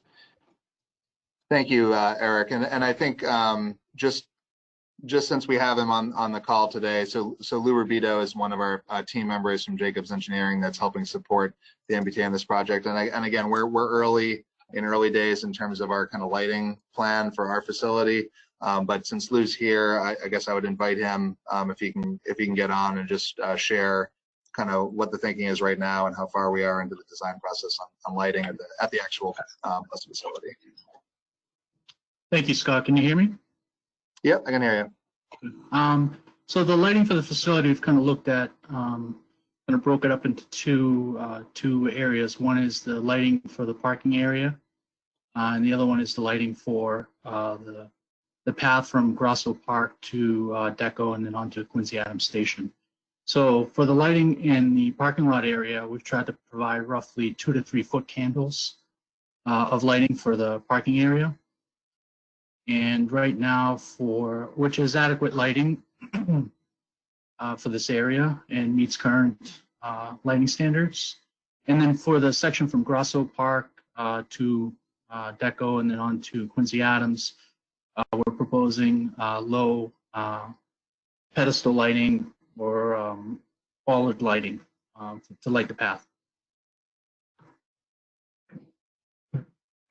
And lastly, there'll be lighting also from the building, from the proposed bus facility that'll be provided along the sidewalk that's shown in blue, lighting for the sidewalk area to the building. Thank you. Thanks, Lou. Okay, so a couple more questions in from the chat box. 2 from Jocelyn Sedney. The first one, will buses be equipped with ability to automatically interfere with signals such as that a bus approaches, the signal turns green for the bus and stops ongoing traffic? Thanks, Jocelyn. So the MBTA has been working over the MBTA has been doing a lot of work over the last few years to really try to elevate the experience of bus customers once they're out on our system riding buses. You may be familiar, I don't think anything has happened in Quincy on this front yet, but you may be familiar with some of the investments in bus lanes that a lot of our cities and towns that we run service in have been making to try to take buses out of on-street congestion. That's had been a big improvement for the travel time and reliability of those routes, and something our customers universally have liked.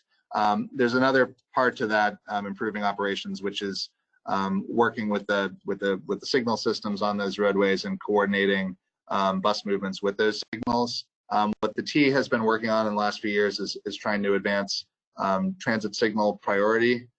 So that basically is a communication system primarily in effect with the city of Boston in certain corridors today, where essentially our control center for the MBTA overseeing the bus operation can communicate with the city's traffic control center. And when we have a bus that is running behind schedule, it's able to communicate with the city's signal system and request that a green get held a little bit longer, so the bus could sort of make the make the signal or request a shorter red cycle. So that's called transit signal priority. It sounds like, Jocelyn, your question is talking about an even more aggressive treatment, which is transit signal preemption, and that would be effectively similar to the situation that commuter rail trains get when they come to a grade crossing.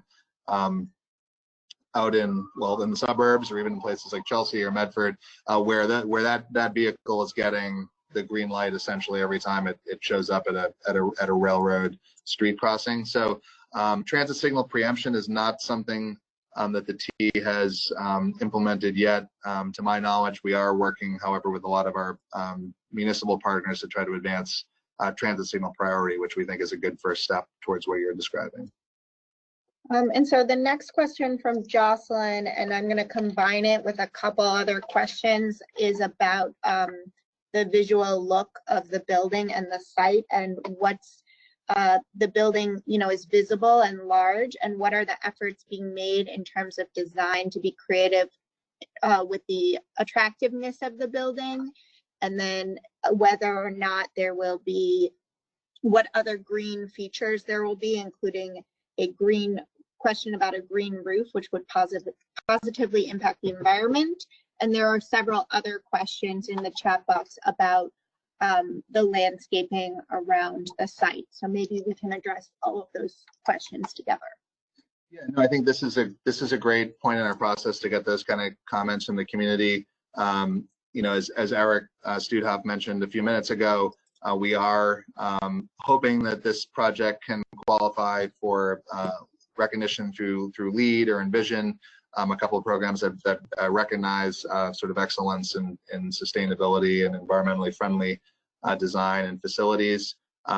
We are, in terms of materials, we're really at the point in the process where we've started to have those meetings, which up until now have been really focused on the flow of our vehicles and the maintenance function inside the building, and then the broader site plan.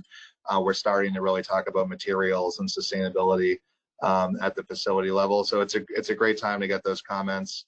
The renderings we showed, again, were primarily to give a sense of scale and the kind of design that we're kind of aiming for. I think both Eric and myself have as we've said earlier on the meeting today, we're looking to do this across our whole bus network. We've got 9 facilities. All of them need significant reinvestment, if not relocation. And we want to get this first one right. So this one's going to be a model. We want it to be a model sort of architecturally for what the other ones will look like. We want it to be a model in terms of process and working with the community. And certainly we want it to be a model for sustainable design. Because even though we're clearly looking to transition to the most sustainable type of power systems for our buses that we can possibly have, and we're trying to provide more transit service, which is a very environmentally friendly thing. We know it's important that we do everything we can with the building as well. With the caveat that Eric said that some treatments can get a little bit more expensive. So we're not quite at a point yet where we can kind of commit to a full menu of sustainable design treatments, but the timing for the comment is good. And just a note that there were other questions about solar on the roof. Right. So yeah. So at this point, our plan for the roof is to design the roof to be solar ready. So it'll be ready to accept solar panels and equipment on the roof, rather than having the MBTA build that and maintain that.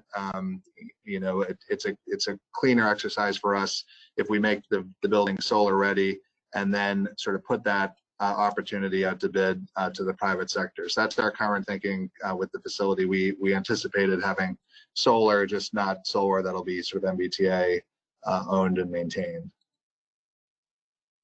Okay. Another question from David Lasquito. What's the plan at the corner of Columbia and Tabor? I know there will be no access from the parking lot, but will Columbia and Tabor still be disconnected? Yeah, so right now the sort of limits of our project don't, and I think we're talking about there's sort of two, I believe there's two kind of barriers as you get down to that end of Columbia. I think there's a like a metal swing gate, and then I think there's also something that's more of like planters or even a Jersey barrier type of a barrier at the end there. So our project limits are not including that end of the site. So there's no plan for us to reopen that connection as part of this project.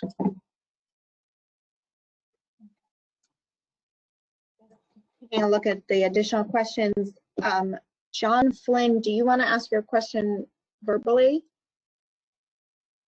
You're self-muted. Inattentive. Okay.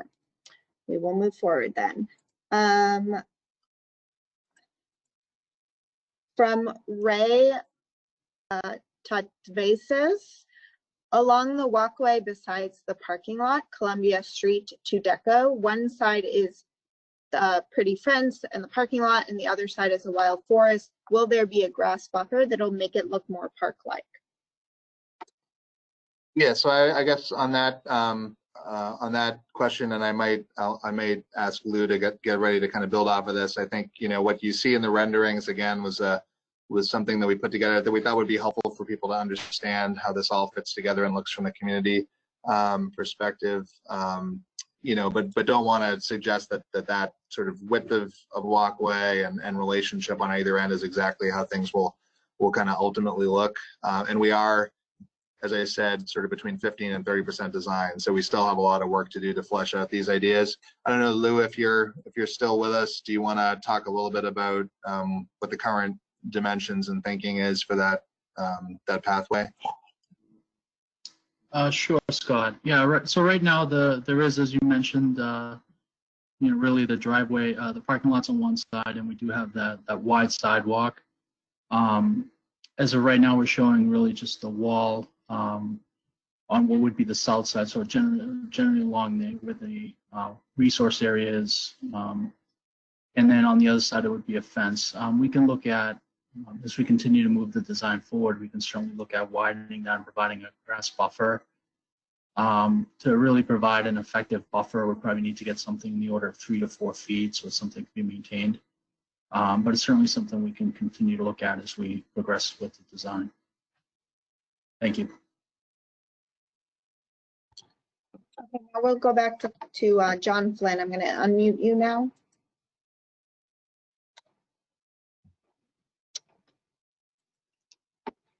John, make sure to unmute yourself as well.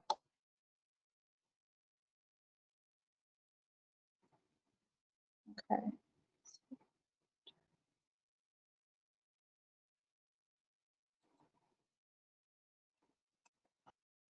There we go. Can you hear me now?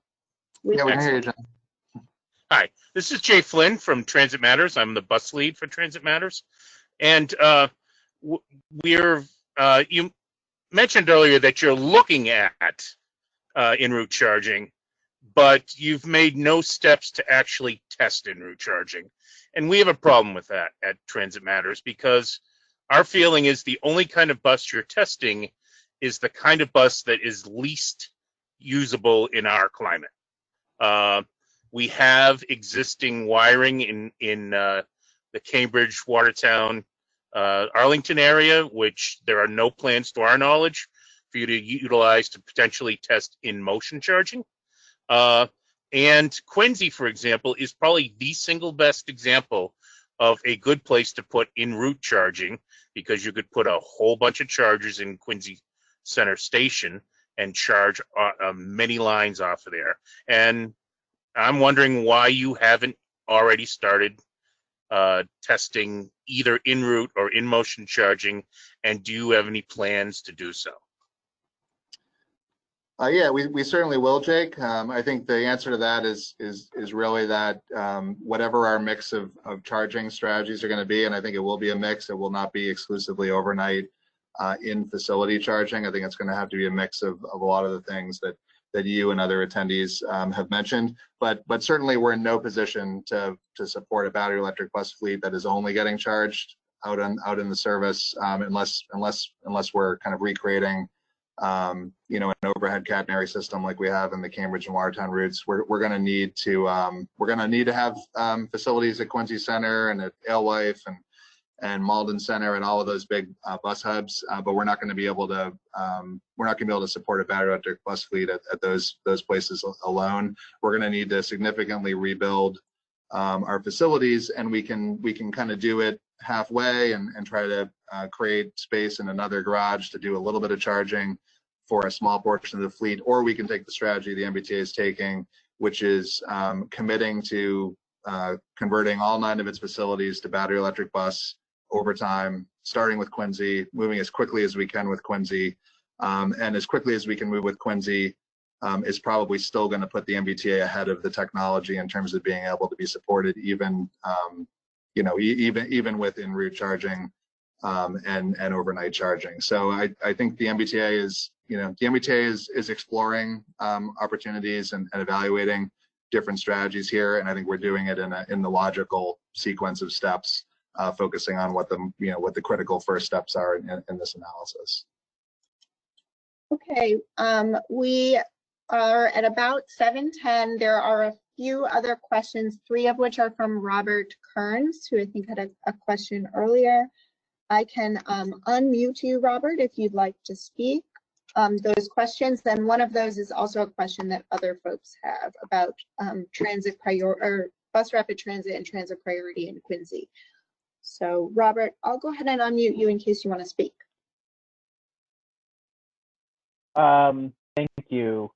My follow-up was, can you look into committing to having the zero emission buses when you open the facility? That was one of them, and then the other one was, are you looking into transit signal priority on Bergen Parkway and other routes in Quincy? I think that'd be great, especially with the traffic.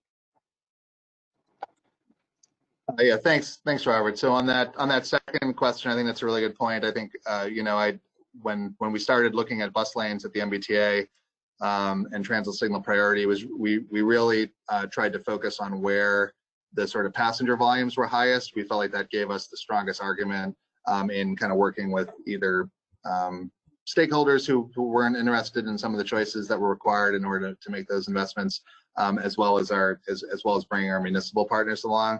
I think that it has been something we've been talking about internally at the T recently, is that we shouldn't only be thinking of those places where we have high volumes of bus passengers riding our buses to make these types of improvements.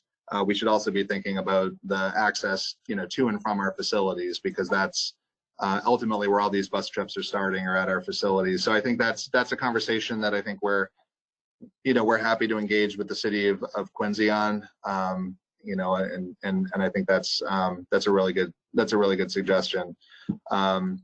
As far as the other question about a commitment to opening with battery electric buses, I would just say, Robert, the MBTA we're really committed to kind of running a cleaner bus fleet tomorrow than we run today, and always getting cleaner. And we think we're going to be doing that clearly by virtue of opening this facility, which will on day one have a significant improvement in the types of vehicles we're operating in Quincy. Even if it's an extended range diesel hybrid that may fall short of battery electric bus technology. We think we're demonstrating that commitment by designing and building a facility that is going to be able to accommodate battery electric bus technology once it's ready. And then our other big commitment that we need to make is just being able to commit that we can provide a quality service to our bus passengers. And we feel like creating a new facility that gives our workforce the best conditions in which to maintain and operate our vehicles will help us get there. We think allowing Quincy to get bus service operated on newer vehicles is a big way to get there. And then the additional capacity we've got here allows us to meet demand. So we think those are the commitments that are really important to us. We want to get cleaner. We want to be able to continue to provide service to our customers and improve that service. I think we're hitting both of those commitments, but a specific commitment about a specific date that we'd have battery electric buses here. I think we're doing everything we can on our side, and we're waiting for the battery technology to get there so that we can do it without impacting our service. Okay, I'm going to go back to the audience, a couple of final hand raises, and then we will talk about next steps. I think we've addressed all the questions in the chat box. Faye, I wanted to check and see if you had a question. I apologize, your hand has been up for a while.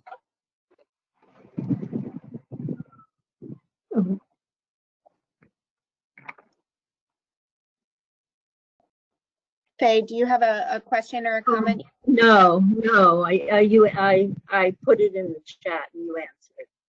Thank you. And then Irene, you had raised your hand recently. I'm going to unmute you now. And I believe you had also provided a question via the email, so feel free to ask that verbally now, or we can also address your question from the email in addition to any other question you have.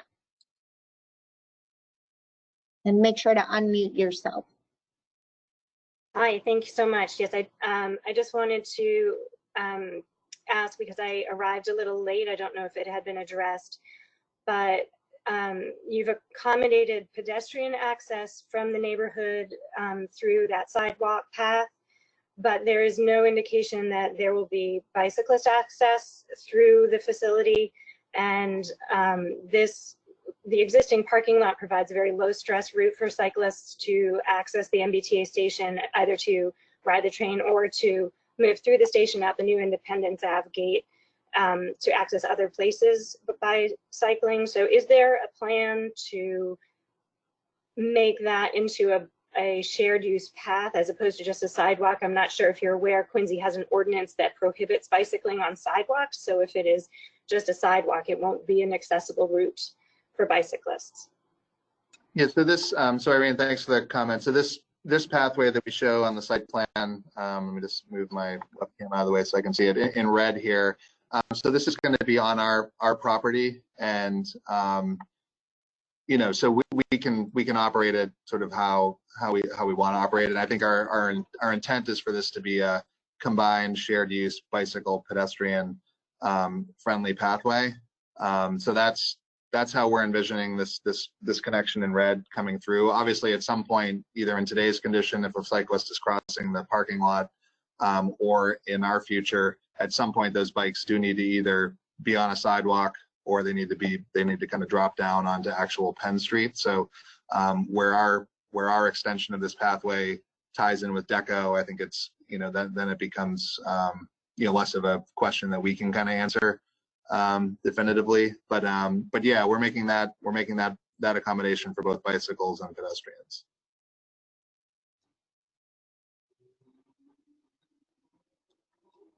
Okay, and do we want to, we had a couple of questions, additional questions come in via email. I'll just pull those up for Scott to take a look at. Do you want me to read them out loud? Yeah, why don't you read that out loud, and then yeah, that's good. Yeah. Okay, so one question from an abutter regarding noise and air mitigation process. What is that process going to be? Whether or not there'll be vibration monitors set up to monitor the foundations of homes during the construction. Thirdly, will the traffic control process what will the traffic control process be during construction? Will there be construction during the overnight hours of the week, and will there be trucks and work? Will the trucks and work enter the property? Where will the trucks enter the property? And then fourth, the beautification mitigation process for abutters on Columbia Street, including noise control using fencing and trees and greenery. So okay, great. Yeah, so a couple things. So I guess I would just, and I apologize for not looking directly at folks because I'm looking over at the screen here, but yeah, so as we mentioned on the noise and air quality analysis slide, so the project does not sort of meet the threshold of requiring air quality mitigation. And as I said, we did that analysis conservatively by assuming the diesel hybrid fleet that would be used at this facility upon opening, rather than the cleaner battery electric buses that we would be moving to later on in the future. On the noise side, I think that there's the noise analysis did not show a significant impact. The one thing we do acknowledge that we need to work on is the electric substation transformer out on Bergen Parkway. We will be working to make that fit in aesthetically with the neighborhood as best we can, look for opportunities to kind of take advantage of some space we have on either end of it to kind of shield it with some green space and some features, design it in a way that's not, you know, that's as inoffensive as possible, but then also to make sure we're managing whatever noise outputs come out of that. So those are all things we're committed to working on. I think, I know there was another one in there. In terms of like in construction mitigation, I don't know if Eric's still with us, if he wanted to take any of those questions about the actual construction phase of the project, whether it's the sort of traffic control, noise monitoring being set up for home foundations. What maybe Eric, if you're able to talk about some of the standard MBTA approaches with construction. Sure. So we do have processes by which we do what's called a pre-construction site survey of abutting facilities or buildings to work with those owners to do pre-construction survey to understand what the condition of foundations are and monitor those as the construction proceeds. If this site requires any kind of deep foundations in the form of piles and pile driving, we would work with the city on what that type of construction activity would look like in terms of the time of day, and really make sure that we're communicating well with the community on when the start and end of that activity would happen by both time of day and time of year. And I think there was also a question in there, Alexandra, about construction vehicles and time of day construction. With the site being the way it is and where there is no current, where there would not be current MBTA activities on the site, I would think it would follow fairly similar construction activities in terms of time of day activity, but we're a little bit away from some of that type of work. There could be activities within the construction that requires some level of continuous work. I can't think of one off the top of my head right now, but there would be construction vehicles like concrete delivery trucks and asphalt delivery trucks that would need to come in. There are certainly going to be cranes that are needed for picking large pieces of steel and erecting structural elements for the skeleton of the building, and then picking heavy equipment. So some of those things may come down to time of day based on delivery of those pieces because of size and weight restrictions based on traffic concerns along the approaching roadways to the site. Scott, I think I answered many of those questions, but if there's something I missed, please let me know. Yeah, no, I think you got it, Eric. Thank you. And I think so I'm looking over to Alexander. I think we've got a couple more of the hands up feature to answer. And then it does look like we're kind of getting to the end of questions, at least questions that we haven't already addressed earlier on. So I'll just giving folks a heads up if they do have other questions, get those in soon, because it looks like we're coming down to the end here. So Alexander, do you want to? Yeah. So Claire Sullivan, I saw your hand is up, so I'm going to go ahead and unmute you. There we go. Hi, my name's Claire Sullivan. I'm a mechanic, and I'm here with another owner. And we have still having problems with what is going on with the MTA in our property. And we had an on-site visit where they told us the new plan about taking 1/3 of our property. But we've got a bigger problem that I don't know how we're going to get an 18-wheeler in there with our granite. I mean, you're making a road for yourself, but we always had access through Lowe's. We had an easement through Lowe's to get that truck into our property and out. Now that's, I don't know what you propose to do about that. It can't get through Penn Street. That's why when we sold that easement to Lowe's, that was the stipulation that they come through Lowe's property, and that gate in the back So we had access to open it, close it.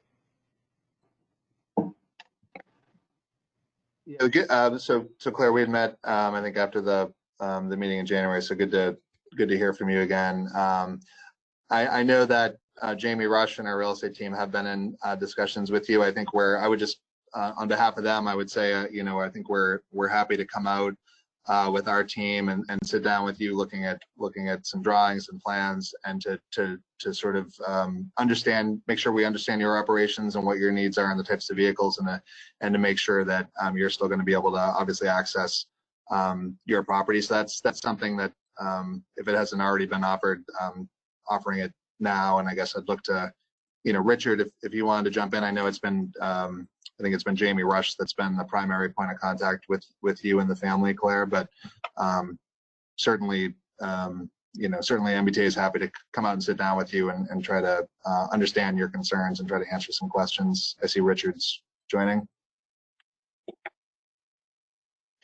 Yes, Claire will be happy to come and meet with you with the engineering team. It sounds like it's really an engineering turning radius type of question to understand how we can get your needs met as we progress with the design. So we're happy to have that meeting.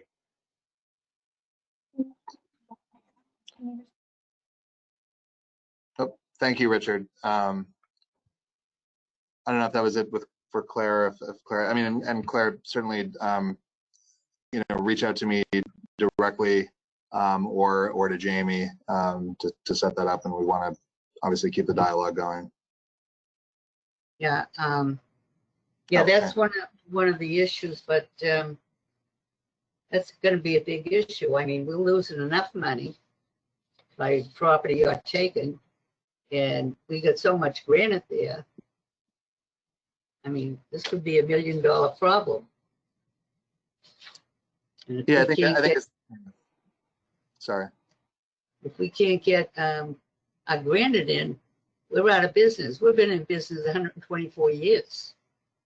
1896, we've been in business. And I don't know why. I mean, all the properties around, I don't know, at the January meeting, we weren't given any answer to other properties that you looked at. And they were thrown that question like 5 different times and no one could answer them. What other properties you people looked at?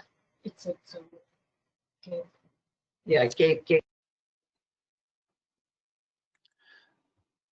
Yeah, no, and I think one of the clear, one of the clear directions coming out of that meeting, Claire, internally was to, as I said during the presentation, I don't know if you were here during the presentation, but to do whatever we could to minimize that impact on Canif. So we have made, we have made some changes to our plan to try to minimize the amount of property that we would need from you and from Canif, and certainly don't want to stop there. We want to sit down with you, make sure we understand what your needs are, and have our engineering team sit down with you and try to work through that with you to make sure you're able to still access your business. So we're definitely committing to that.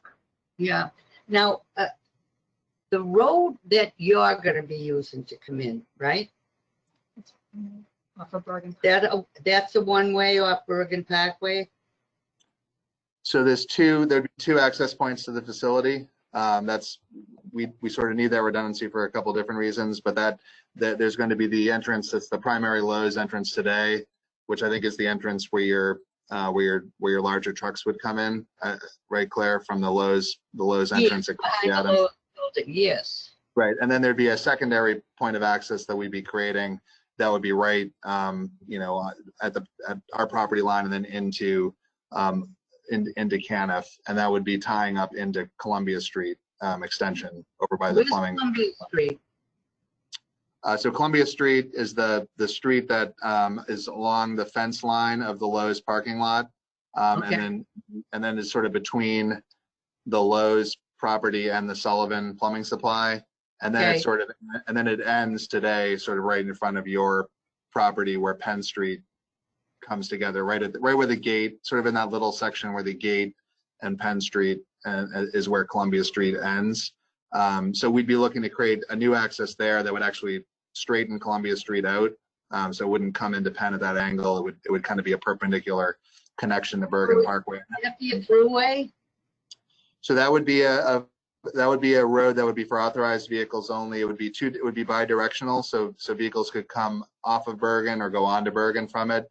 But the intent is for us to work with the city, work with you, and work with the other commercial property owner as well as the residents of Penn Street to figure out the way to design that so that the only people able to access it are going to be destined to the Mbta facility, the plumbing supply facility, or your property. And then we want to make sure it doesn't become a through street for people trying to avoid congestion at Bergen Parkway and coming down off of Liberty or Water Street or whatever to get over to Bergen Parkway. And how would our customers come in? The same way now? So your customers today probably come down Penn Street. Is that right? Do they come down Penn from? Come down Penn from, yeah, like the gas station, you know. Right. Yeah. So I mean, that would be, they would still be able to do that. I guess we need to work with the city to understand how we are managing access at that junction point. I think that's a good question, Claire, and we need to in a world where they were not able to do it the way they do it today by coming down Penn Street, they would be able to do it coming off of Bergen Parkway. They would just, you know, we need to design it in a way so that if your customers need to get there or your suppliers need to get there, they can, but we don't want people using it as a cut through for traffic. Right. Now one more question. If we can get our trucks in there, there's no way they can turn around to get out.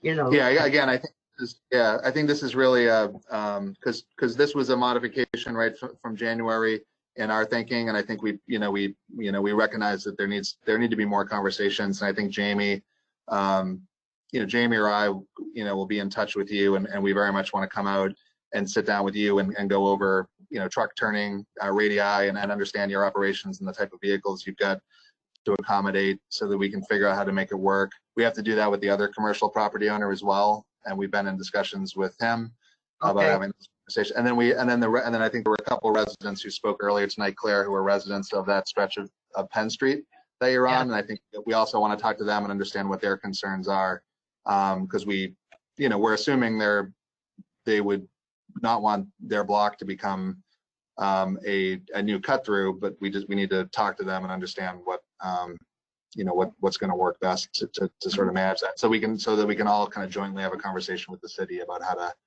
how to maintain and manage and design that roadway. Yeah. Okay. Well, looking forward to meeting with you.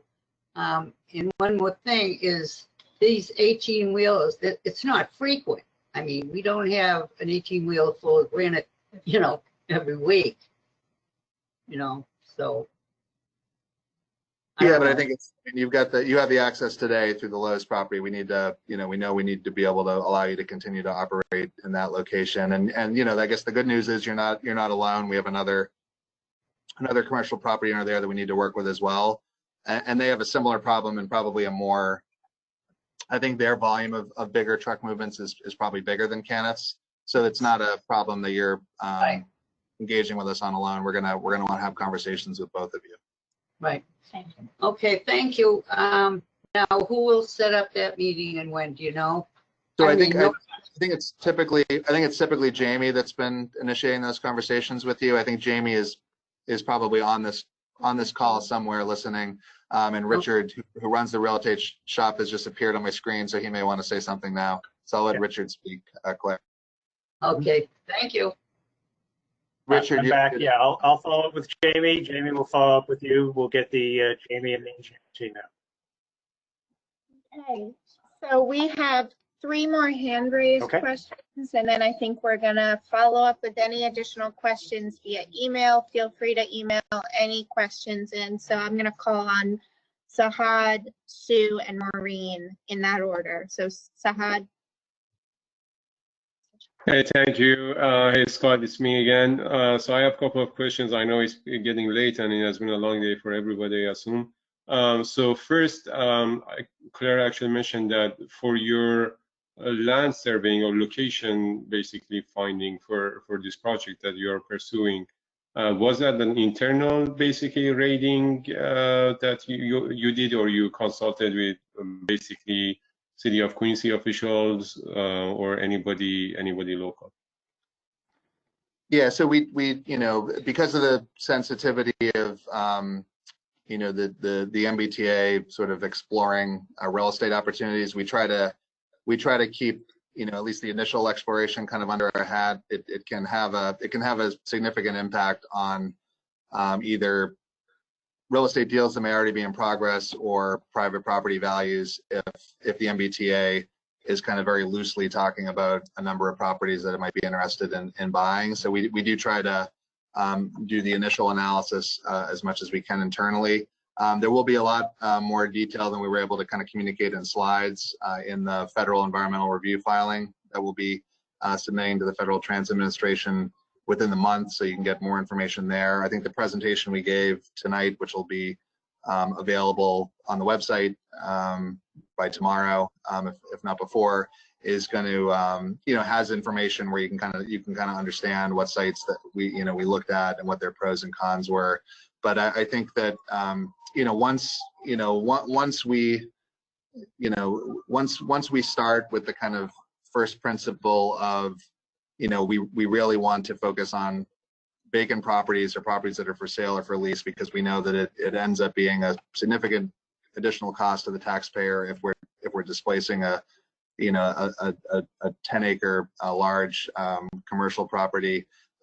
We know that that has schedule implications. If you're doing that, you have to factor in the time to kind of relocate that business, and then it's also incredibly disruptive to the business owner and their employees and their customers. So once you start with that principle, the timing ended up being good for the MBTA with the lows becoming vacant. It really was in our mind the best large site with good roadway access close to where the hub of the Quincy bus service is, and that's and that'll be reflected in the filing we submit. We did include 2 additional properties that didn't, in particular the Home Depot property, which didn't meet that kind of first principle of not displacing an existing business. We are going to include those properties in our filing, kind of with the same kind of analysis of how good of a site they would have been in a world where there wasn't an existing business there. So there will be information on those sites as well in that filing. Okay, great. My second question is that I'll be quick. Is that do you anticipate any increase on basically foot traffic or car traffic or even bus traffic overflowing to either Columbia or Penn Street? I live on Penn Street next to Canif, so I am more interested to know about what's going on Penn Street, especially after your change of plan for that parcel. But I just wanted to know if from visitors, from basically employees, from the buses that come in for servicing, would there be any scenario that you have overflowing in those streets? And also when it comes to people are just crossing Penn Street, because right now, as you know, it's a dead end. With the opening of Columbia, then that would be a different scenario. Basically, now you have open access to Virgin, and I don't know how it's going to be, but I just wanted to know if you guys have done any analysis of increased basically traffic there. Yeah, so we did the traffic analysis for the overall site, which found that our traffic volumes are going to be lower than the Lowe's properties travel volumes. But to your specific interests, Sajad, on that portion of Penn Street, in terms of pedestrian access, I mean, our experience being out on the site today is that there are pedestrians. I don't know if they're coming from your block or if they're coming from farther north. There are pedestrians that are coming down Penn and then cutting either behind or in front of the Lowe's, kind of on the Lowe's property, to the MBTA, presumably to the MBTA station, since there's nothing open at Lowe's right now. So, we think that that pedestrian movement would then use this new connection to Bergen and continue on to Quincy Adams along Bergen Parkway. So I don't know that it would create a significant increase or decrease in foot traffic. Perhaps there'll be some MBTA employees that would access the site on foot, down your street, but it would be, I don't know any reason why it would be a different volume than the number that might have accessed the Lowe's on foot on your street, either as employees or customers. For vehicle traffic, that's something we just need to work with the city on, because if we didn't do anything other than build this roadway extension and didn't manage the use of it, then I'm sure there would be an increase in at least some traffic using your street to get to Bergen Parkway or coming from Bergen Parkway. So we know that we need to work with you, work with Caniff, work with Sullivan, work with the city of Quincy to figure out the best way to kind of manage this roadway so that it's just for authorized vehicles only and it doesn't result in additional traffic on your street. I know there are some cars that come down your street today that end up coming down and realizing it's a dead end and they have to kind of make a U-turn and go back out. So I know there's some traffic that comes down there. That type of thing would likely happen, you know, even in a world where we manage the access perfectly. But it's a problem we know we need to solve. We just haven't got the answer yet, and we need to have more conversations to get there. Okay, 2 final questions from the hand raise. First Sue, and then Maureen, you'll be up next. Sue, you can go ahead and talk.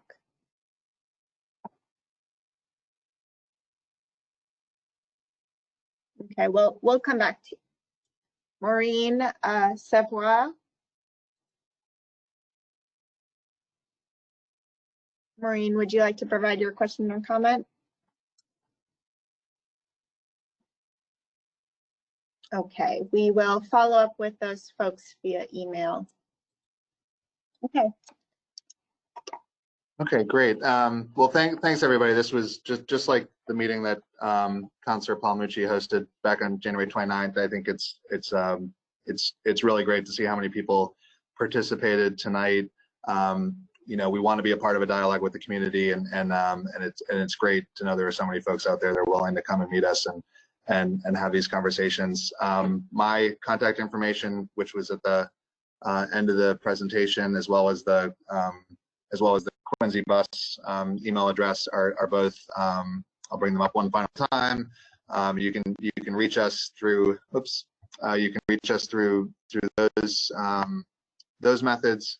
And you know, I think our expectation is that we would be coming out for a big format meeting like this again, probably in the fall after the summer. We wanted to get this one in before the summer started, recognizing that some people, even in the current pandemic condition, are going to probably be leaving town. So we want to get this meeting in. We'll be back, I believe, in the fall for another update, but that doesn't mean that there can't be other engagement between now and then, and happy to talk with whether it's Councilor Palmucci or following up with the Caniff family. Happy to kind of make sure we're keeping the dialogue open. So I want to thank everybody on my team for helping out tonight, and want to thank everybody who participated, and have a great night.